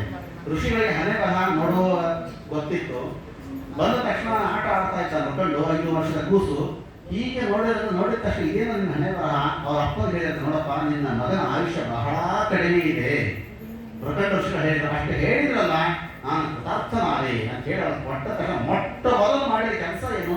ಉಪನಯನ ಮಾಡಿದ. ಅವನಿಗೆ ಉಪನಯನ ಆದ ತಕ್ಷಣ ಯಾರ್ಯಾರು ನಮ್ಮ ಆಶ್ರಮಕ್ಕೆ ಋಷಿಗಳು ಮುನಿಗಳು ಬ್ರಾಹ್ಮಣರು ಬರ್ತಾರೆ ಎಲ್ಲ ಕಿವಿ ಹಿಡ್ಕೊಳ್ಳೋದು, ಅಭಿವಾದನ ಮಾಡೋದು, ನಮಸ್ಕಾರ ಮಾಡೋದು. ನಮಸ್ಕಾರ ಮಾಡಿ ಅವರೆಲ್ಲರೂ ಆಯುಷ್ಮಾನ್ ಭವ ಆಶೀರ್ವಾದ ಮಾಡಿ ಇವತ್ತು ಕೇವಲವಾಗಿ 12 ವರ್ಷ ಆಯುಷ್ಯ ಇರ್ತಕ್ಕಂಥ ಮಾರ್ಕಾಂಡೇಯರು ಹೇಳ್ತಲ್ಲ ಚಿರಂಜೀವಿ ಸ್ಥಾನಕ್ಕೆ ಸೇರ್ತಾ ಇದ್ದಾರೆ. ಮಾರ್ಕಾಂಡೇಯ ಮಹಾಭಾಗ ಕಲ್ಪಾಂತ ಜೀವನ 7 ಕಲ್ಪದವರೆಗೆ ಅಂತ ಚಿರಂಜೀವಿಗಳ ಸಾಲಿ ಮಾರ್ಕಾಂಡೇಯ ಸೇರ್ತಾ ಇದ್ದಾರೆ. ಯಾಕಂದ್ರೆ ಬ್ರಾಹ್ಮಣರ ಆಶೀರ್ವಾದ, ಋಷಿಗಳ ಆಶೀರ್ವಾದದಲ್ಲಿರ್ತಕ್ಕಂಥ ಅದ್ಭುತವಾಗಿರ್ತಕ್ಕಂಥ ಶಕ್ತಿಯನ್ನು ಕೂಡ ಯಾವ ಸೂತರನ್ನು ನಮಗೆ ತಿಳಿಸಿಕೊಡ್ತಾ ಇದ್ದಾರೆ. ಇಂಥ ಮಾರ್ಕಾಂಡೇಯ ಚರಿತ್ರೆಯನ್ನ, ಇಂಥ ಮಾರ್ಕಾಂಡೇಯರು ಹಳೆ ಕಾಲವನ್ನು ನೋಡಬೇಕು ಅಂತ ಅಂದ್ಕೊಂಡಿದ್ರಂಥವರು. ಪರಮಾತ್ಮ ತಥಾಸ್ತು ವರ ಕೊಟ್ಟುಬಿಟ್ಟಿದ್ದ. ಆಶ್ರಮದಲ್ಲಿ ಪುಷ್ಪಭದ್ರ ನದಿ ತೀರ ಆಶ್ರಮದಲ್ಲಿ ಕುಳಿತಿದ್ದಾರೆ. ಏನು ಇದ್ದಕ್ಕಿದ್ದಂಗೆ ಆಶ್ರಮ ನೀರು ಬಂತು, ಮುಳುಗ್ತಾರೆ, ಹೇಳ್ತಾರೆ, ತೇರ್ತಾರೆ. ಆಗ ಗಾಬರಿ ಆಯ್ತಂತವ್ರಿಗೆ. ಆಗ ಒಂದು ವಟಪತ್ರ ಒಂದು ವಟಪತ್ರ ಬಂತು. ಅದರಲ್ಲಿ ಒಬ್ಬ ಪರಮಾತ್ಮ ಮಲ್ಕೊಂಡಿದ್ದ. ಅವನು ಹೇಗೆ ಮಲಗಿದ್ದವನು? ವಟಸ್ಯ ಪತ್ರಸ್ಯ ಪುಟೇಶಯನ್ ಬಾಲ ಮುಕುಂದನ್ ಮನಸಾ ಸ್ಮರಾಮಿ. ತನ್ನ ಕಾಲು ಬೆರಳನ್ನು ಬಾಯಲ್ಲಿ ಇಟ್ತಾ ಇದ್ದಂತೆ ಪರಮಾತ್ಮ ವರ್ಣನೆ ಮಾಡ್ತಾರೆ. ಯಾಕೆ ಪರಮಾತ್ಮ ಕಾಲು ಬೆರಳನ್ನ ಕಾಲನ್ನು ಯಾಕೆ ತನ್ನ ಬಾಯಲ್ಲಿ ಇಟ್ಕೊಂಡಿದ್ದ? ಈ ಸೃಷ್ಟಿ ಕಾಲದಲ್ಲಿ ದೇವತೆಗಳು, ಋಷಿಗಳು, ಮುನಿಗಳು, ಬ್ರಾಹ್ಮಣರು ಎಲ್ಲರೂ ಕೂಡ ನನ್ನ ಪಾದ ಪೂಜೆ ಅಂತ ಪಾದಕ್ಕೆ ಎಲ್ಲ ಅರ್ಚನೆ ಮಾಡ್ತಾರಲ್ಲ. ಈ ನನ್ನ ಪಾದದಲ್ಲಿ ಏನು ರುಚಿ ಕಂಡಾರ ನೋಡೋಣ ಅಂತ ಒಂದು ಪಾದಕ್ಕೆ ಬಾಯ ಇಟ್ಕೊಂಡಿದ್ದಾನೆ. ಏನಾದ್ರು ರುಚಿ ಅದ ನನ್ನ ಪಾದದೊಳಗೆ. ಅಂತಹ ಯಾವ ಮುಕುಂದನಾಗಿದ್ದ ನಾವು ಬಾಲ ಮುಕುಂದ ಮನಸಾಸ್ಮಾನಿ. ಆ ಮಗುವನ್ನು ಎತ್ಕೊಳ್ಬೇಕು ಅಂತ ಮಾರ್ಕಂಡೆ ಹತ್ರ ಹೋಗ್ತಾರೆ. ಒಂದೇ ಉಸು ಎಳ್ಕೊಂಡು ನೋಡಿ ಒಳಗೆ ಹೋಗ್ಬಿಟ್ರು. ಒಳಗೆ ಮತ್ತೊಂದು ದೊಡ್ಡದಾದ ಪ್ರಪಂಚವೇ. ಮತ್ತೆ ಹೊರಗೆ ಹಾಕಿ ಮತ್ತೆ ಹೊರಗೆ ಬರ್ತಾ ಇದ್ದಾರೆ. ಆಗೆಲ್ಲ ಪ್ರಳಯ ಇಲ್ಲ, ಯಾವುದು ಮತ್ತೆ ಪುಷ್ಪಭದ್ರ ನದಿ ಹರಿತಾ ಇದೆ. ಆಶ್ರಮದಲ್ಲಿ ಕೂತಿದ್ದಾರೆ. ಆಗ ಮಾರ್ಕಂಡೆ ರಥೋತ್ತರಕ್ಕೆ ನಾನೇ ಪರಮಾತ್ಮನಿಗೆ ಕೇಳಿದ್ದೆ, ಇದು ಯಾವುದೋ ಕೃತ್ರಿಮವಾಗಿರ್ತಕ್ಕಂಥ ಕನಸಿನಲ್ಲಿ ಮಾಡಿದ್ದಲ್ಲ, ಇದು ಸತ್ಯವಾದಂತಹ ಪ್ರಳಯವನ್ನೇ ತೋರಿಸಿಕೊಟ್ಟಂತಹ ಮಹಾನುಭಾವರು ಯಾವ ಮಾರ್ಕಾಂಡೇಯರು. ಆ ಪರಮಾತ್ಮನನ್ನ ಸ್ತೋತ್ರ ಮಾಡ್ತಾ ಇದ್ದಂತಹ ಯಾವ ಮಾರ್ಕಾಂಡೇಯ ಚರಿತ್ರೆಯನ್ನು ಹೇಳುವುದರ ಮೂಲಕವಾಗಿ ಕೊನೆಯದಾಗಿರ್ತಕ್ಕಂತಹ ಯಾವ ಭಾಗವತವನ್ನು ತಿಳಿಸಿಕೊಡ್ತಾರೆ. ಋಷಭ ಸನಾತನಾಯ ಉಪಚಿತನ ಶಕ್ತಿ ಬೀಸಿದ ಜಂಗಮ ಪಾಲನಾಯ ಸುರವಶಭಾಯ ನಮಸ್ಸನಾತನಾಯ ಇರತಕ್ಕಂತಹ ಸನಾತನ ಶಬ್ದದಿಂದ ಪರಮಾತ್ಮನ ಈ ಯಾವ ಭಾಗವತವನ್ನ ಮಂಗಳವನ್ನು ಹಾಡ್ತಾ ಇದ್ದಾರೆ ಯಾವ ಶುಕಾಚಾರ್ಯರು. ಪ್ರಾರಂಭವನ್ನು ಮಾಡೋದು ಜನ್ಮದಿಂದ ಪ್ರಾರಂಭವಾಯಿತು ಸನಾತನಕ್ಕೆ ಇದು ಭಾಗವತ ಮುಗಿಸ್ತಾ ಇದೆ. ನನಗೆ ಏನಿಸ್ತದೆ, ಜನ್ಮದಿಂದ ಪ್ರಾರಂಭವಾದದ್ದು. ಹಾಗೆ ಪರಮಾತ್ಮನಿಗೂ ಜನ್ಮ ಉಂಟಾ ಅಂತಂದ್ರೆ ಜನ್ಮ ಇಲ್ಲ, ಸನಾತನ. ಪರಮಾತ್ಮ ನಿತ್ಯ ನೂತನನೂ ಹೌದು, ಸನಾತನನೂ ಹೌದು. ಅಂತ ಸನಾತನನಾದ ಪರಮಾತ್ಮನಿಗೆ ಇಲ್ಲಿ ಮಂಗಳವನ್ನು ಹಾಡ್ತಾ ಇದ್ದಾರಂತೆ ಯಾವ ಸುತಾಚಾರ್ಯರು. ಅಂತಹ ಯಾವ ಸೂತರ ಶಮನಕರ ಸಂವಾದ, ಪರೀಕ್ಷಿತ ರಾಜ ಶುಕಾಚಾರ್ಯರ ಸಂವಾದ, ವಿದುರ ಹಾಗೂ ಮೈತ್ರೇಯ ಸಂವಾದ, ಇದೆಲ್ಲೂ ಕೂಡ ಭಾಗವತದ ಅದ್ಭುತವಾದ ರಸವನ್ನು ತುಂಬಿಕೊಂಡು ಇವತ್ತು ಈ ನಮ್ಮ ಭೂಲೋಕಕ್ಕೆ ನಮ್ಮ ಸತ್ಯನ ಕೈ ಇವತ್ತು ಸಿಗುತ್ತಾ ಇದೆ. ಭಾಗವತದ ಜಯಗ್ರಂಥ ಅಂತ ಮಹಾಭಾರತಕ್ಕೂ ಹೇಳ್ತಾರೆ, ಈ ಭಾಗವತಕ್ಕೂ ಹೇಳ್ತಾರೆ ಜಯಗ್ರಂಥ ಅಂತ. ಜಯವನ್ನು ತಂದುಕೊಡ್ತಕ್ಕಂತಹ ಗ್ರಂಥ ಅಂತಂದ್ರೆ ಇದು ಜಯಗ್ರಂಥ. ಅದಕ್ಕಾಗಿ ನಾನು ಹೇಳ್ತೇನೆ, ಭಾಗವತವನ್ನು ಕೇಳಿದ ಪರೀಕ್ಷಿತ ರಾಜ ಮೋಕ್ಷವನ್ನೇ ಕಂಡುಬಿಟ್ಟ. ನಾವ್ಯಾಕೆ ಇನ್ನು ಮೋಕ್ಷ ಕಾಣ್ತಾ ನಮಗೆ ಅಂದ್ರೆ ಎರಡೇ ವ್ಯತ್ಯಾಸ. ಪರೀಕ್ಷಿತ ರಾಜ ಕೇಳಿದ್ದು ಚರ್ಮ ಶರೀರದಿಂದ, ಇವತ್ತು ನಾವು ಕೇಳ್ತಾ ಇರೋದು ಈ ಚರ್ಮ ಶರೀರದಿಂದ ಕೇಳ್ತಾ ಇದ್ದೇವೆ ಅಷ್ಟೇ. ನಾವು ಚರ್ಮ ಶರೀರ ಹೋಗಿ ಚರ್ಮ ಶರೀರ ಬರಬೇಕು ನಮಗೆ, ಆಗ ನಮಗೆ ಮುಕ್ತಿ ಅಂತ ಖಂಡಿತ ಅದೇ ಆಗ್ತದೆ. ಇದೇ ಭಾಗವತ ಶ್ರವಣದಿಂದ ನಮಗೆ ಚರ್ಮ ಶರೀರದಿಂದ ಚರ್ಮ ಶರೀರ ಬಂದು ಮುಕ್ತಿಯನ್ನ ಆ ಪರಮಾತ್ಮ ಕೊಡಲಿ ಅಂತ ನಾನು ಹೇಳ್ತಾ, ಶ್ರೀಮದ್ ಭಾಗವತರೇ ಹೇಳುವಂತೆ ನಾನು ಭಾಗವತ ಕೇಳಿದೆ, 7 ದಿವಸ ನಿರಂತರವಾಗಿ ಹಿಂಸಾನ ಕೃಷ್ಣಮಠವನ್ನು ಕೇಳಿದ್ದೇವೆ. ಇದರಿಂದ ನಮ್ಗೆ ಏನು ಫಲ ಸಿಗಬೇಕು ಅಂತಂದ್ರೆ, ಇದರಿಂದ ನಮ್ಗೆ ಸೇವೆಗಾಗಿರುವ ಫಲ ಅಂತ ಮತ್ತೊಂದು ಭಾಗವತ ಕೇಳೋ ಫಲಾನೇ ಸಿಗಬೇಕು ಹೊರತಾಗಿ ಇದನ್ನು ಮತ್ತಿನ್ ಯಾವುದೋ ಒಂದು ಮಕ್ಕಳು ಕೊಡು, ಮಗು ಕೊಡು, ಗಂಡ ಕೊಡು, ಪ್ರಮೋಷನ್ ಕೊಡು, ಸೈಟ್ ಕೊಡು, ಅದು ಫಲಾನೇ ಅಲ್ಲ. ಭಾಗವತ ಗ್ರಂಥಕ್ಕೆ ಮತ್ತೆ ಪಕ್ಕದಲ್ಲಿ ಸೀಟ್ ಖಾಲಿ ಇದೆ, ಒಂದು ಯಾವುದೋ ಕಾರ್ ಸೆಕೆಂಡ್ ಹ್ಯಾಂಡ್ ಬಂದು ಇದು ಫಲಾನೇ ಅಲ್ಲ. ಭಾಗವತ ಕೇಳಿದ್ದಕ್ಕಾಗಿ ಮತ್ತೆ ನಾವು ಫಲ ಸಿಗಬೇಕು ಅಂದ್ರೆ ಇನ್ನೊಂದು ಸತಿ ಮತ್ತೆ ಭಾಗವತವನ್ನೇ ಕೇಳೋದು. ಪ್ರವರ್ಧತಾಂ ಭಕ್ತಿ ರಳಂ ಕ್ಷಣೆ ಕ್ಷಣೆ, ಒಂದೊಂದು ಕ್ಷಣಕ್ಕೆ ನಮ್ಮಲ್ಲಿ ಭಕ್ತಿ ಅಂತ ಅನ್ನೋದು ಪ್ರಬೋಧನ ಆಗ್ತಾ ಇರಬೇಕು. ಪ್ರವರ್ಧತಾಂ ಭಕ್ತಿ ರಳಂ ಕ್ಷಣೆ, ಭಕ್ತಿ ಹೆಚ್ಚುತ್ತಾ ಇರಬೇಕು. ಅಂತ ಯಾವ ಭಕ್ತಿ ಪ್ರವರ್ಧನ ಮಾಡತಕ್ಕಂಥ ಭಾಗವತವೇ ಇಂಥ ಶ್ರೇಷ್ಠವಾಗಿರ್ತಕ್ಕಂಥ ಭಾಗವತವನ್ನ 7 ದಿವಸಗಳ ಕಾಲ ಯಥಾಮತಿಯಾಗಿ ಅಲ್ಪ ಕಾಲ ಅಲ್ಪ ಮತಿಯಲ್ಲಿ 2 ವಾಕ್ಯವನ್ನು ನಿಮ್ಮ ಮುಂದೆ ಇಡುವುದಕ್ಕೆ ಸಣ್ಣದಾಗಿರ್ತಕ್ಕಂಥ ಇದೊಂದು ಪ್ರಯತ್ನವನ್ನ ಮಾಡಿದ್ದೇನೆ. ಏನಾದರೂ ಇದ್ದರೆ ಇದು ಕೇವಲ ನನ್ನ ಸ್ವರೂಪೋದ್ಧಾರಕ್ಕಾಗಿರ್ತಕ್ಕಂಥ ಪರಮಪೂಜ್ಯ ಶ್ರೀ ಶ್ರೀ ಸತ್ಯ ಪ್ರಮೋದ ತೀರ್ಥ ಶ್ರೀಪಾದಂಗಳವರು. ಸತ್ಯ ಪ್ರಮೋದ ತೀರ್ಥರು ನಾನು ಯಾವುದೋ ಲೌಕಿಕದಲ್ಲಿ ನಾನು ಓದ್ತಾ ಇರ್ತಕ್ಕಂಥ ಸಂದರ್ಭದಲ್ಲಿ ಅವರೇ ನನ್ನನ್ನು ಕೈ ಹಿಡಿದು ಕರೆದುಕೊಂಡು ಹೋಗಿ ಗೀತ ವಿದ್ಯಾಪೀಠದ ಪ್ರಾರಂಭ, ನನ್ನ ಸ್ಕೂಲ್ ಬಿಡೋ ಪ್ರಾರಂಭ ಎರಡೂ ಅವಾಗ ಅವರೇ ಮಾಡಿಸಿದ್ದು. ಮೊಟ್ಟ ಮೊದಲು ವಿದ್ಯಾರ್ಥಿಯನ್ನಾಗಿ ಹೋಗಿ ಅಲ್ಲಿ ಸೇರಿಸಿಕೊಂಡು ಜಯತೀರ್ಥ ವಿದ್ಯಾಪೀಠದ ಅನೇಕ ಅಧ್ಯಾಪಕರ ಒಂದು ಪರಿಶ್ರಮ, ಸತ್ಯ ಪ್ರಮೋದ ತೀರ್ಥ ವಿಶೇಷವಾಗಿರ್ತಕ್ಕಂಥ ಅನುಗ್ರಹ ಆಶೀರ್ವಾದ, ಸತ್ಯ ಪ್ರಮೋದ ತೀರ್ಥದ ಅಧ್ಯಯನ, ನಂತರದಲ್ಲಿ ಮುಂದೆ ಸುಧಾ ಮಂಗಳ ಆಗುವಷ್ಟೊತ್ತಿಗೆ ಅವರ ಆಗೋದು. ಆ ಮುಂದಿನ ಭಾಗದ ಎಲ್ಲ ಜವಾಬ್ದಾರಿಯನ್ನ ಪರಮಪೂಜೆ ಇವತ್ತಿನ ವಿರಾಜಮಾನರಾಗಿದ್ದ ಸತ್ಯಾಪೀಠ ಶ್ರೀಪಾದಂಗಳವರ ಒಂದು ವಿಶೇಷವಾಗಿರ್ತಕ್ಕಂಥ ಅಡಿದಾವರೆ ಅವರ ಕೃಪಾ ಆಶೀರ್ವಾದ, ಅವರ ಪಾದದ ಛಾಯೆಯಲ್ಲಿ ಏನೋ 2 ಮಾತುಗಳು ಇವತ್ತು ನಮಗೆ ನಿಜವಾಗಿ ಭಾಗವತ ಅಂತ ನನಗೆ ತಳಾಬಳ ಏನೋ ಗೊತ್ತಿದೆ ಇರತಕ್ಕಂಥ ಒಬ್ಬ ವ್ಯಕ್ತಿ ನಾನು. ನಿಜವಾಗಿ ಆ ಶ್ರೀಮದ್ ಭಾಗವತವನ್ನು ಅವರೇ ನಮಗೆ ಋಷಿಯಲ್ಲಿ ಮೌನವ್ರತದ ಕುರಿತ ಪಾಠವನ್ನು ಹೇಳಿ ಮೊಟ್ಟ ಒಂದು ಸತ್ಯ ಚಾತುರ್ಮಾಸ್ಯದ ಪ್ರೋಷ್ಠದಿಂದ ಪ್ರಾರಂಭವನ್ನು ಮಾಡಿಸಿದಂತೆ ಯಾವುದೂ ಗೊತ್ತಿರಲಿಲ್ಲ. ಸ್ವಾಮಿಗಳ ನೀನೇ ಬರಬೇಕಾಯ್ತು ಆಚಾರ ಬೇರೆ ಆಚಾರ ಬರಬೇಕಾಯ್ತು ಅವರು ಕ್ಯಾನ್ಸಲ್ ಆಯ್ತು. ಆಗ ನೀನೇ ಶುರು ಮಾಡುವಂತ ನಮ್ಗೆ ಯಾವಾಗ ಅಮಾಸಿ ಸಾಯಂಕಾಲ ಹೇಳೋ ಪಾಠ್ಯಗಳಲ್ಲಿ ಭಾಗ ಶುರು ಮಾಡಬೇಕಾಗಿಲ್ಲ ನಾವು. ಆಗ ನಮಗೆ ಹೆದರಿಕೆಯಾಗಿತ್ತು, ಏನು ಹೆದರಬೇಡ ಅಂತೇಳಿ ಕೂರಿಸಿಕೊಂಡು ಅವ್ರು ಜಪ ಮಾಡೋದಾಗ ಆ ಕಡೆ ಸ್ವಾಮಿ ಜಪ ಮಾಡ್ತಾ ಕೂಡಿದ್ರೆ ಅವ್ರದ್ದು ನಾನು ಒಬ್ಬನೇ ಕೂತ್ಕೊಂಡು ಸ್ವಾಮಿ ಒಬ್ಬರ ಬಗ್ಗೆ ಹೇಳೋ ಭಾಗ್ಯ ನನಗೆ ಆವಾಗ 15 ದಿವಸ ಕೊಟ್ಟರು. ಆವಾಗ ಏನು ಎಲ್ಲ ತಿದ್ದುಪಡಿಗಳನ್ನು ಮಾಡಿ ಕೊಟ್ಟಿದ್ರು, ಆ ತಿದ್ದುಪಡಿಗಳೇ ಇವತ್ತು ಸ್ವಲ್ಪ ಏನಾದ್ರು ಒಂದು ಒಳ್ಳೆ 2 ಮಾತು ನನ್ನ ಬಾಯಿಂದ ನಿಮ್ಮ ಮುಂದೆ ಬರ್ತಾ ಇದೆ ಅಂತಂದ್ರೆ ಪರಮಪೂಜ್ಯ 2 ಕಣ್ಣುಗಳು ಸತ್ಯ ಪ್ರಮೋದರು ಸತ್ಯಾತ್ಮರ 2 ಕಣ್ಣುಗಳ ಇವತ್ತು ನನ್ನ ಜೀವನದಲ್ಲಿ ಇದ್ದಾರೆ. ಅಂತಹ ಏಕೇಶ ವಿದ್ಯಾಪೀಠದ ಎಲ್ಲ ಅಧ್ಯಾಪಕರು ಉತ್ತಮ ಆಚಾರ್ಯರು ಅವರು ಬರೆದಂತಹ ಭಾಗವತವನ್ನು ಕನ್ನಡೀಕರಿಸಿರ್ತಕ್ಕಂಥ ಮಹಾನುಭಾವರು ಅವರ ವಿಶೇಷವಾಗಿರ್ತಕ್ಕಂಥ ಅನುಗ್ರಹ ಎಲ್ಲ ಅಧ್ಯಾಪಕರ ಅನುಗ್ರಹ. ವಿಶೇಷವಾಗಿ ನನ್ನ ಮಾತಾಪಿತೃಗಳು ನನ್ನ ತಂದೆಯವರು ಪ್ರತಿ ನಿತ್ಯದಲ್ಲಿಯೂ ಕೂಡ ಸುಮತ್ ವಿಜಯದ ಪಾರಾಯಣವನ್ನು 40 ವರ್ಷಗಳ ಕಾಲ ಮಾಡಿದ್ದ ಒಂದು ವಿಶೇಷವಾದ ಸುಮತ್ ವಿಜಯದ ಪಾರಾಯಣದ ಫಲವೂ ಕೂಡ ಈ ರೀತಿಯಾಗಿ ನನ್ನ ತಂದೆ ತಾಯಿಗಳ ವಿಶೇಷವಾಗಿರ್ತಕ್ಕಂಥ ಅನುಗ್ರಹ ಆಶೀರ್ವಾದ ಎಲ್ಲ ವಿದ್ಯಾರ್ಥಿಗಳ ಅಭಿಮಾನ ನಿಮ್ಮೆಲ್ಲರ ವಿಶೇಷವಾಗಿರ್ತಕ್ಕಂಥ ಹಾರೈಕೆ ಎಷ್ಟೆಲ್ಲವೂ ಕೂಡ ಆಯಿತು. ನಾನು ಬಂದು ಕೂತ್ಕೊಂಡು ಹೇಳಿದೆ, ಜನಗಳೇ ಶ್ರೋತ್ರಿಯವರ್ಗೇ ಬರಲಿಲ್ಲ ಅಂತಂದ್ರೆ ಏನು ಮಾಡಬೇಕಾಗಿತ್ತು. ಅದಕ್ಕೆ ಶ್ರೋತ್ರಿಯವರ್ಗ ನಿಜವಾಗಿ ಬೆಳಗಾವಿ ನಗರದಲ್ಲಿ ನನಗೆ ನಾನು ಬೆಳಗಾವಿ ಬಂದದ್ದೇ ಫಸ್ಟ್ ಆಗಿದ್ದು ಆನಂದ ಗೊತ್ತಿದೆ ಶ್ರೋತ್ರಿಯವರ್ಗದಿಂದಾಗಿ. ಅಂದರೆ ನಾನು ಬೆಳಗಾವಿ ಹಾಕಿ ಬಂದಿದ್ದೀನಿ, ಸ್ವಾಮಿಗಳಿಗೆ ಬರೋದು ಸ್ವಾಮಿಗೆ ಹೋಗೋದು, ಈಗ ಒಂದು ದಿವಸ ಬರೋದು ಹೋಗೋದು, ಈಗ ನನ್ನ ಓಡಾಟ ಇಚ್ಛೆ ಹೊರತಾಗಿ ಬೆಳಗಾವಿಗೆ ಈ ರೀತಿಯಾಗಿ ಸ್ವಾಮಿಗಳು ಇಲ್ಲದೆ ನೇರವಾಗಿ ನಮಗೂ ಭೇಟಿ ಆದದ್ದು. ಇದು ಪ್ರಥಮ ಬಾರಿಗೆ ಆದದ್ದು. 5 ಗಂಟೆ 5 ಗಂಟೆಗೆ ಬರ್ತೀರಿ, 6 ಗಂಟೆ 5:30 ಬಂದು ಕೂತಿರ್ತೀರಿ, 4:30 3:00 ಬಂದು ಕೂತಿರ್ತೀರಿ. ನಿಜವಾಗಿ ನಿಮ್ಮಲ್ಲಿ ಇರ್ತಕ್ಕಂಥ ಶ್ರದ್ಧಾ ಭಕ್ತಿ ನಿಮ್ಮಲ್ಲಿ ಕೇಳಬೇಕಂತಕ್ಕಂಥ ಒಂದು ಏನು ದೀಕ್ಷೆ ಅದಲ್ಲ, ಅದಕ್ಕೆ ನಿಜವಾಗಿ ನಾನು ಸೋತಿದ್ದೇನೆ. ಎಲ್ಲರೂ ಕೂಡ ಸಂತೋಷ ಪಟ್ಟಿದ್ದೀರಿ. ಸ್ವಲ್ಪ ನಾನು ಹೇಳೋ ಸ್ಪೀಡ್ ಜಾಸ್ತಿ ಆಗುತ್ತೆ, ನಮ್ಗೆ ಯಾಕೋ ಗೊತ್ತಿಲ್ಲ, ಎಷ್ಟು ಸ್ಲೋ ಮಾಡ್ಕೊಳ್ಬೇಕಂದ್ರೂ ಆಗಲ್ಲ. ಅದು ಅರ್ಥ ಆಗ್ಯಾರೋ ಇಲ್ಲೋ ಗೊತ್ತಿಲ್ಲ. ಅಂತೂ ಭಾಗವತದ ವಾಕ್ಯ 2 ಇಲ್ಲ ಎಲ್ಲ ಬಹಳ ಸತಿ ಕೇಳಿದವರೇ ನೀವೆಲ್ಲ 106 ಭಾಗವತ ಕೇಳಿ ಬದ್ಧ ಇದ್ದೀರಿ. ಆದರೂ ಮತ್ತೊಮ್ಮೆ ನೀವು ಕೂತು ಕೇಳ್ತಾ ಇದ್ದೀರಿ ಅಂದರೆ ನಿಮಗೆ ಇರ್ತಕ್ಕಂಥ ಶ್ರದ್ಧೆಗಳು ಎಲ್ಲದಕ್ಕೂ ಕೂಡ ಒಂದು ಮೂಲ ಕಾರಣ. ಯಾವುದೋ ಒಂದು ನಿಮಿತ್ತ ಬೇಕಲ್ಲ, ಆ ನಿಮಿತ್ತವೇ ಇಲ್ಲಿಯ ಅರ್ಚಕರಾಗಿರ್ತಕ್ಕಂಥ ವೆಂಕಟೇಶ ಆಚಾರ್ಯ ಉಪಾಧ್ಯಾಯ ಇವರ ವಿವಾಹ ವಾರ್ಷಿಕೋತ್ಸವ 25ನೇ ವರ್ಷದ ರಜತ ಮಹೋತ್ಸವ ಇದೆ. ರಜತ ಮಹೋತ್ಸವವನ್ನು ಯಾವ ರೀತಿಯಲ್ಲಿ ಆಚರಿಸಿಕೊಳ್ಳಬೇಕು ಅನ್ನೋದನ್ನು ದಂಪತಿಗಳು ತಿಳಿಸಿಕೊಟ್ಟು ನಮಗೆ. ವಿವಾಹ ಅಂತಂದ್ರೆ ಏನು ಗೊತ್ತಾ? ವಿ ಅಂತಂದ್ರೆ ಗರುಡ, ವಾಹ ಅಂತಂದ್ರೆ ವಾಹನ. ಗರುಡ ಎಷ್ಟೇ ಯಾರಿಗೆ ವಾಹನನಾಗಿತ್ತು ಅವನೇ ವಿವಾಹ ಅಂದ್ರೆ ವಿಷ್ಣುವೇ ವಿವಾಹ. ವಿವಾಹ ಅರ್ಥ ವಿಷ್ಣು ಅರ್ಥ. ನಾವು ವಿವಾಹವನ್ನ ಮಾಡಿಕೊಂಡು ವೈವಾಹಿಕ ಜೀವನವನ್ನು ಸಾಗಿಸ್ತಾ ಇದ್ದೇವೆ ಅಂತಂದ್ರೆ ವಿಷ್ಣುವನ್ನ ನಂಬಿ ವೈಷ್ಣವ ಜೀವನವನ್ನು ಸಾಗಿಸ್ತಾ ಇದ್ದೇವೆ ಅಂತ. ಅಂತಹ ವೆಂಕಟೇಶ ಆಚಾರ್ಯ ಹಾಗೂ ಭಾಮಿನಿ ಈ ದಂಪತಿಗಳು 25 ವರ್ಷಗಳ ಕಾಲ ವೈಷ್ಣವ ಜೀವನವನ್ನ ಸಾಗಿಸ್ತಾ ಅದ್ಭುತವಾದ 2 ರತ್ನವನ್ನು ಕೂಡ ಮತ್ತೆ ಈ ಸಮಾಜಕ್ಕೆ ಕೊಟ್ಟು ಅವರು ಉತ್ತಮವಾದ ವಿದ್ವಾಂಸರಾಗುವಂತೆ ಮಾಡತಕ್ಕಂಥ ಆ ವೆಂಕಟೇಶ ಆಚಾರ್ಯ ದಂಪತಿಗಳು ಅವರು ಕೂಡ ದೊಡ್ಡ ಮನೆತನದವರೇ. ಉಪಾಧ್ಯಾಯ ಮನೆತನ, ಕುಸುಮೂರು ಮನೆತನ, ಸತ್ಯ ಅಭಿವೃದ್ಧಿ ಅಂತ ಅವತರಿಸಿರ್ತಕ್ಕಂಥ ಒಂದು ಹುಟ್ಟಿರ್ತಕ್ಕಂಥ ಸ್ಥಳ ಅದು ಕುಸುಮೂರು. ಅಂತ ಕುಸುಮೂರಿನವರಾಗಿರ್ತಕ್ಕಂಥ ಉಪಾಧ್ಯಾಯ ನಂತರ ಉಪಾಧ್ಯಾಯವರು ಅವರ ಈ ದೌಹಿತ ಸಂತತಿ ನೋಡಿದ್ರೆ ಈ ಪಾಂಡವರಾಗಿ ಹುಚ್ಚಾಚಾರ್ಯರು ತಿರುಪತಿ ಇರತಕ್ಕಂಥ ಅದ್ಭುತವಾಗಿರ್ತಕ್ಕಂಥ ಜ್ಞಾನಿಗಳು ಹೌದು, ದಾಸರು ಹೌದು, ಇಂದಿರೇಶ ಅಂತಿರ್ತಕ್ಕಂಥ ಅಂತಹ ಪಾಂಡವರಾಗಿ ಹುಚ್ಚಾಚಾರ್ಯರ ದೌಹಿತ ವಂಶದಲ್ಲಿ ಬಂದಿರತಕ್ಕಂಥವ್ರು, ಉಪಾಧ್ಯಾಯ ವಂಶದಲ್ಲಿ ಬಂದಿರತಕ್ಕಂಥವ್ರು. ಈಗ ಹೆಂಡತಿ ಕಡೆಗೆ ನೋಡಿದ್ರೆ ಹೈಗ್ರೀವ ಅಂತಲ್ಲ, ಹೈಗ್ರೀವ ಅದು ಜ್ಞಾನಪ್ರದ, ಉಪಾಧ್ಯಾಯ ಜ್ಞಾನವನ್ನು ಕೊಡುವವರು ಈಗ ಜ್ಞಾನಕ್ಕೋಸ್ಕರವಾಗಿ ಬೆಳಗಾವಿಯಲ್ಲಿ ಇರ್ತಕ್ಕಂಥವ್ರು. ಅಂತಹ ವಿಶೇಷವಾಗಿರ್ತಕ್ಕಂಥ ದೊಡ್ಡ ಸಾಧನೆಯನ್ನು ಮಾಡತಕ್ಕಂಥ ದಂಪತಿಗಳು ಅದ್ಭುತವಾಗಿ ಯಾವ ರೀತಿಯಾಗಿ ಇನ್ನು ಮುಂದೆ ಮದುವೆಯೊಂದೇ ಹೀಗೆ ಆಚರಿಸಬೇಕು ಅಂತ ನಾವು ಅನ್ಕೊಂಡಿದ್ವಿ. ಇನ್ನು ವಾರ್ಷಿಕೋತ್ಸವ ಹಿಂಗೆ ಆಚರಿಸಬಹುದು ತೀವ್ರ ಕಲಿಸ್ಕೊಂಡು ನಾವು ಅಷ್ಟೇನ ಹೆಂಗೆ ಯಾವ ರೀತಿ ವಾರ್ಷಿಕೋತ್ಸವವನ್ನು ಆಚರಿಸಬಹುದು. ಸುಮ್ಮನೆ ಯಾವುದೋ ಒಂದು ಕೇಕ್ ಕಟ್ ಮಾಡಿಯೋ ಉಪ್ಪತ್ತು ಊದಿಯೋ ಮಾಡತಕ್ಕಂಥ ಪಾರ್ಟಿಗಳಲ್ಲ.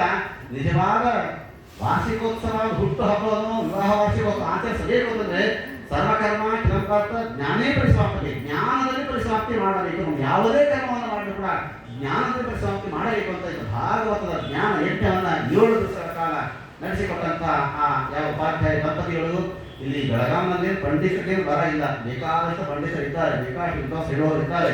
ನನ್ನ ಹಮೀದ್ ಶ್ರೀನಿವಾಸ ಆಚಾರ್ಯ ಅದ್ಭುತ ಪ್ರವಚನಕಾರರು ಕೂಡ ಅದ್ಭುತವಾಗಿ ಇಲ್ಲಿ ಎಲ್ಲ ವ್ಯವಸ್ಥೆಯನ್ನು ಕೂಡ ಮಾಡಿಕೊಂಡು ಅವ್ರ ಹೊಟ್ಟೆಗೂ ಸಮೃದ್ಧವಾಗಿ ಅನ್ನವನ್ನು ಹಾಕ್ತಾರೆ, ತಲೆಗೂ ಜ್ಞಾನವನ್ನು ಕೊಡ್ತಾರೆ. ಅಂತ ಶ್ರೀನಿವಾಸ ಆಚಾರ್ಯ ಇದ್ದಾರೆ, ಪ್ರಮೋದ ಆಚಾರ್ಯ ಇದ್ದಾರೆ, ಸಮೀರಾಚಾರ್ಯ ಕಾಂಗರಿ, ಶ್ರೀನಿಧಿ ಆಚಾರ್ಯ ಇದ್ದಾರೆ. ಅನೇಕವಾಗಿರತಕ್ಕಂಥ ವಿದ್ವಾಂಸರನ್ನು ಒಳಗೊಂಡಂತಹ ಬೆಳಗುವ ಗಾವಿ ಬೆಳಗಾವಿ, ಇದು ಜ್ಞಾನದಿಂದ ಬೆಳಗ್ತಾ ಇರತಕ್ಕಂಥದ್ದೇ ಗಾವಿ ಅಂತ. ಜ್ಞಾನದಿಂದ ಬೆಳಗತಕ್ಕಂಥ ಈ ಒಂದು ನಗರ ಬೆಳಗಾವಿನಲ್ಲಿ ಸಾಕು, ಹೊರಗಿನಿಂದಲೂ ಕೂಡ ಒಂದು ದೀಪ ಬರಲಿ ಅನ್ನೋದಕ್ಕೋಸ್ಕರ ಸಣ್ಣ ದೀಪವಂತಂತೆ ನಾವು ಬಂದದ್ದೇ ಹೊರತಾಗಿ ಇಲ್ಲಿ ದೀಪ ಇಲ್ಲ ಅಂತ ಬಂದದ್ದಲ್ಲ. ನನಗೂ ಆ ದೀಪದಲ್ಲಿ ನನಗೂ ನಿಮ್ಮ ಜೊತೆಗೆ ಒಂದು ಒಡನಾಟಕ್ಕಂಥ ನಿಮ್ಮ ಜೊತೆಗೆ ಒಂದೂವರೆ ತಾಸು ಕೂಡತಕ್ಕಂಥ ಒಂದು ಆ ಭಾಗ್ಯವನ್ನು ನಾವು ಪರಮಾತ್ಮ ಕೊಡಲಿ ಅಂತ, ಸಂಘವಾಗಲಿ ಸಾಧು ಸಂಘವಾಗಲಿ, ಸಂಘದಿಂದ ಲಿಂಗದೇಹ ಭಂಗವಾಗಲಿ ಅನ್ನುವಂತೆ ಈ ಸಜ್ಜನರ ಸಮಾಗಮ ಮತ್ತೆ ಮತ್ತೆ ಇದೇ ರೀತಿಯಾಗಿ ನಿರಂತರವಾಗಿ ಸಿಗಲಿ ಅಂತ ನಾನು ನಿಮ್ಮಲ್ಲಿ ಮತ್ತೊಮ್ಮೆ ನಾನು ಕೇಳ್ಕೊಳ್ತಾ, ಬಹಳ ಹೇಳಿದ್ದು ಅತೀ ಸ್ವಲ್ಪ ಹೇಳಿದ್ದು, ಬಿಟ್ಟದ್ದೇ ಜಾಸ್ತಿ. ನಾನು ಭಾಗವತ ಸಪ್ತಾಹದಲ್ಲಿ ಬಿಟ್ಟದ್ದಂದ್ರೆ ಬಹಳ ಬಿಟ್ಟದ್ದೇ ಇದೆ. ಆ ಭಗವಂತ ನಾನು ಬಿಟ್ಟದ್ದಕ್ಕೆ ಕ್ಷಮೆಯನ್ನ ಪರಮಾತ್ಮ ಮಾಡಬೇಕು. ಯಥಾಮತೆ ಏನು ಹೇಳಿದ್ದರು ಎಲ್ಲೂ ಕೂಡ ಶ್ರೀಮಂತ ಆಚಾರ್ಯ ಹಾಗೂ ಟೀಕಾಕೃತ್ಪಾದರ ತತ್ವಾಭಿಮಾನಿ ದೇವತೆಗಳ ಸಾಕ್ಷಾತ್ ಶ್ರೀಪಾದಂಗಳ ನನ್ನ ಗುರುಗಳ ವಿಶೇಷವಾಗಿರ್ತಕ್ಕಂಥ ಅನುಗ್ರಹ ಆಶೀರ್ವಾದ ಸದಾ ನನ್ನ ಮೇಲೆ ಇರಲಿ. ಭಾಗವತ ಕೇಳಿದ್ದನ್ನ ಸಿಕ್ಕಂಥ ಪುಣ್ಯವನ್ನು ಪರಮಾತ್ಮ ನಮಗೂ ನಿಮಗೂ ಕೊಳ್ಳೆ ಅಂತ ಹೇಳ್ತಾ ಇರುವ ಮಾತನ್ನ ಆ ಗುರುಗಳ ಪಾದಾರದಿಂದ ಸಮರ್ಪಣೆ ಮಾಡ್ತಾ ಇದ್ದೇನೆ. ಹರೇ ನಮಃ. ಶ್ರೀ ಕೃಷ್ಣಾರ್ಪಣಮಸ್ತು. ಕಾಯೇನಾಚ ಮನಸೇಂದ್ರಿಯವ ಬುದ್ಧಾತ್ಮನಾವ ಅನುಸ್ಮೃತ ಸ್ವಭಾವಂ ಕರೋಮಿ ಯತ್ ಸಕಲಂ ತಸ್ಮೈ ನಾರಾಯಣಾಯೇತಿ ಸಮರ್ಪಯಾಮಿ. ಅಕ್ಷರಂ ಕರ್ಮೈ ಸುಂದರೈ ಸತತಂ ರಕ್ಷಣೆ ತಾಂಗಿ ಮಾತಃ ಅಕ್ಷರೋ ಯೋಜ ಸರ್ವಜೀ ಅಮೃತಃ ಪುಷ್ಪಂ ವಿಶ್ವೇಶಂ ಸದಾ ಜಾಲಿಕಂ ಪ್ರೇಮಯಾಮೋ ವಾಸುದೇವಂ ದೇವತಾ ಮಂಡಲ ಖಂಡಮಂಡಲಂ. ಪ್ರಾಣಿಸ್ತು.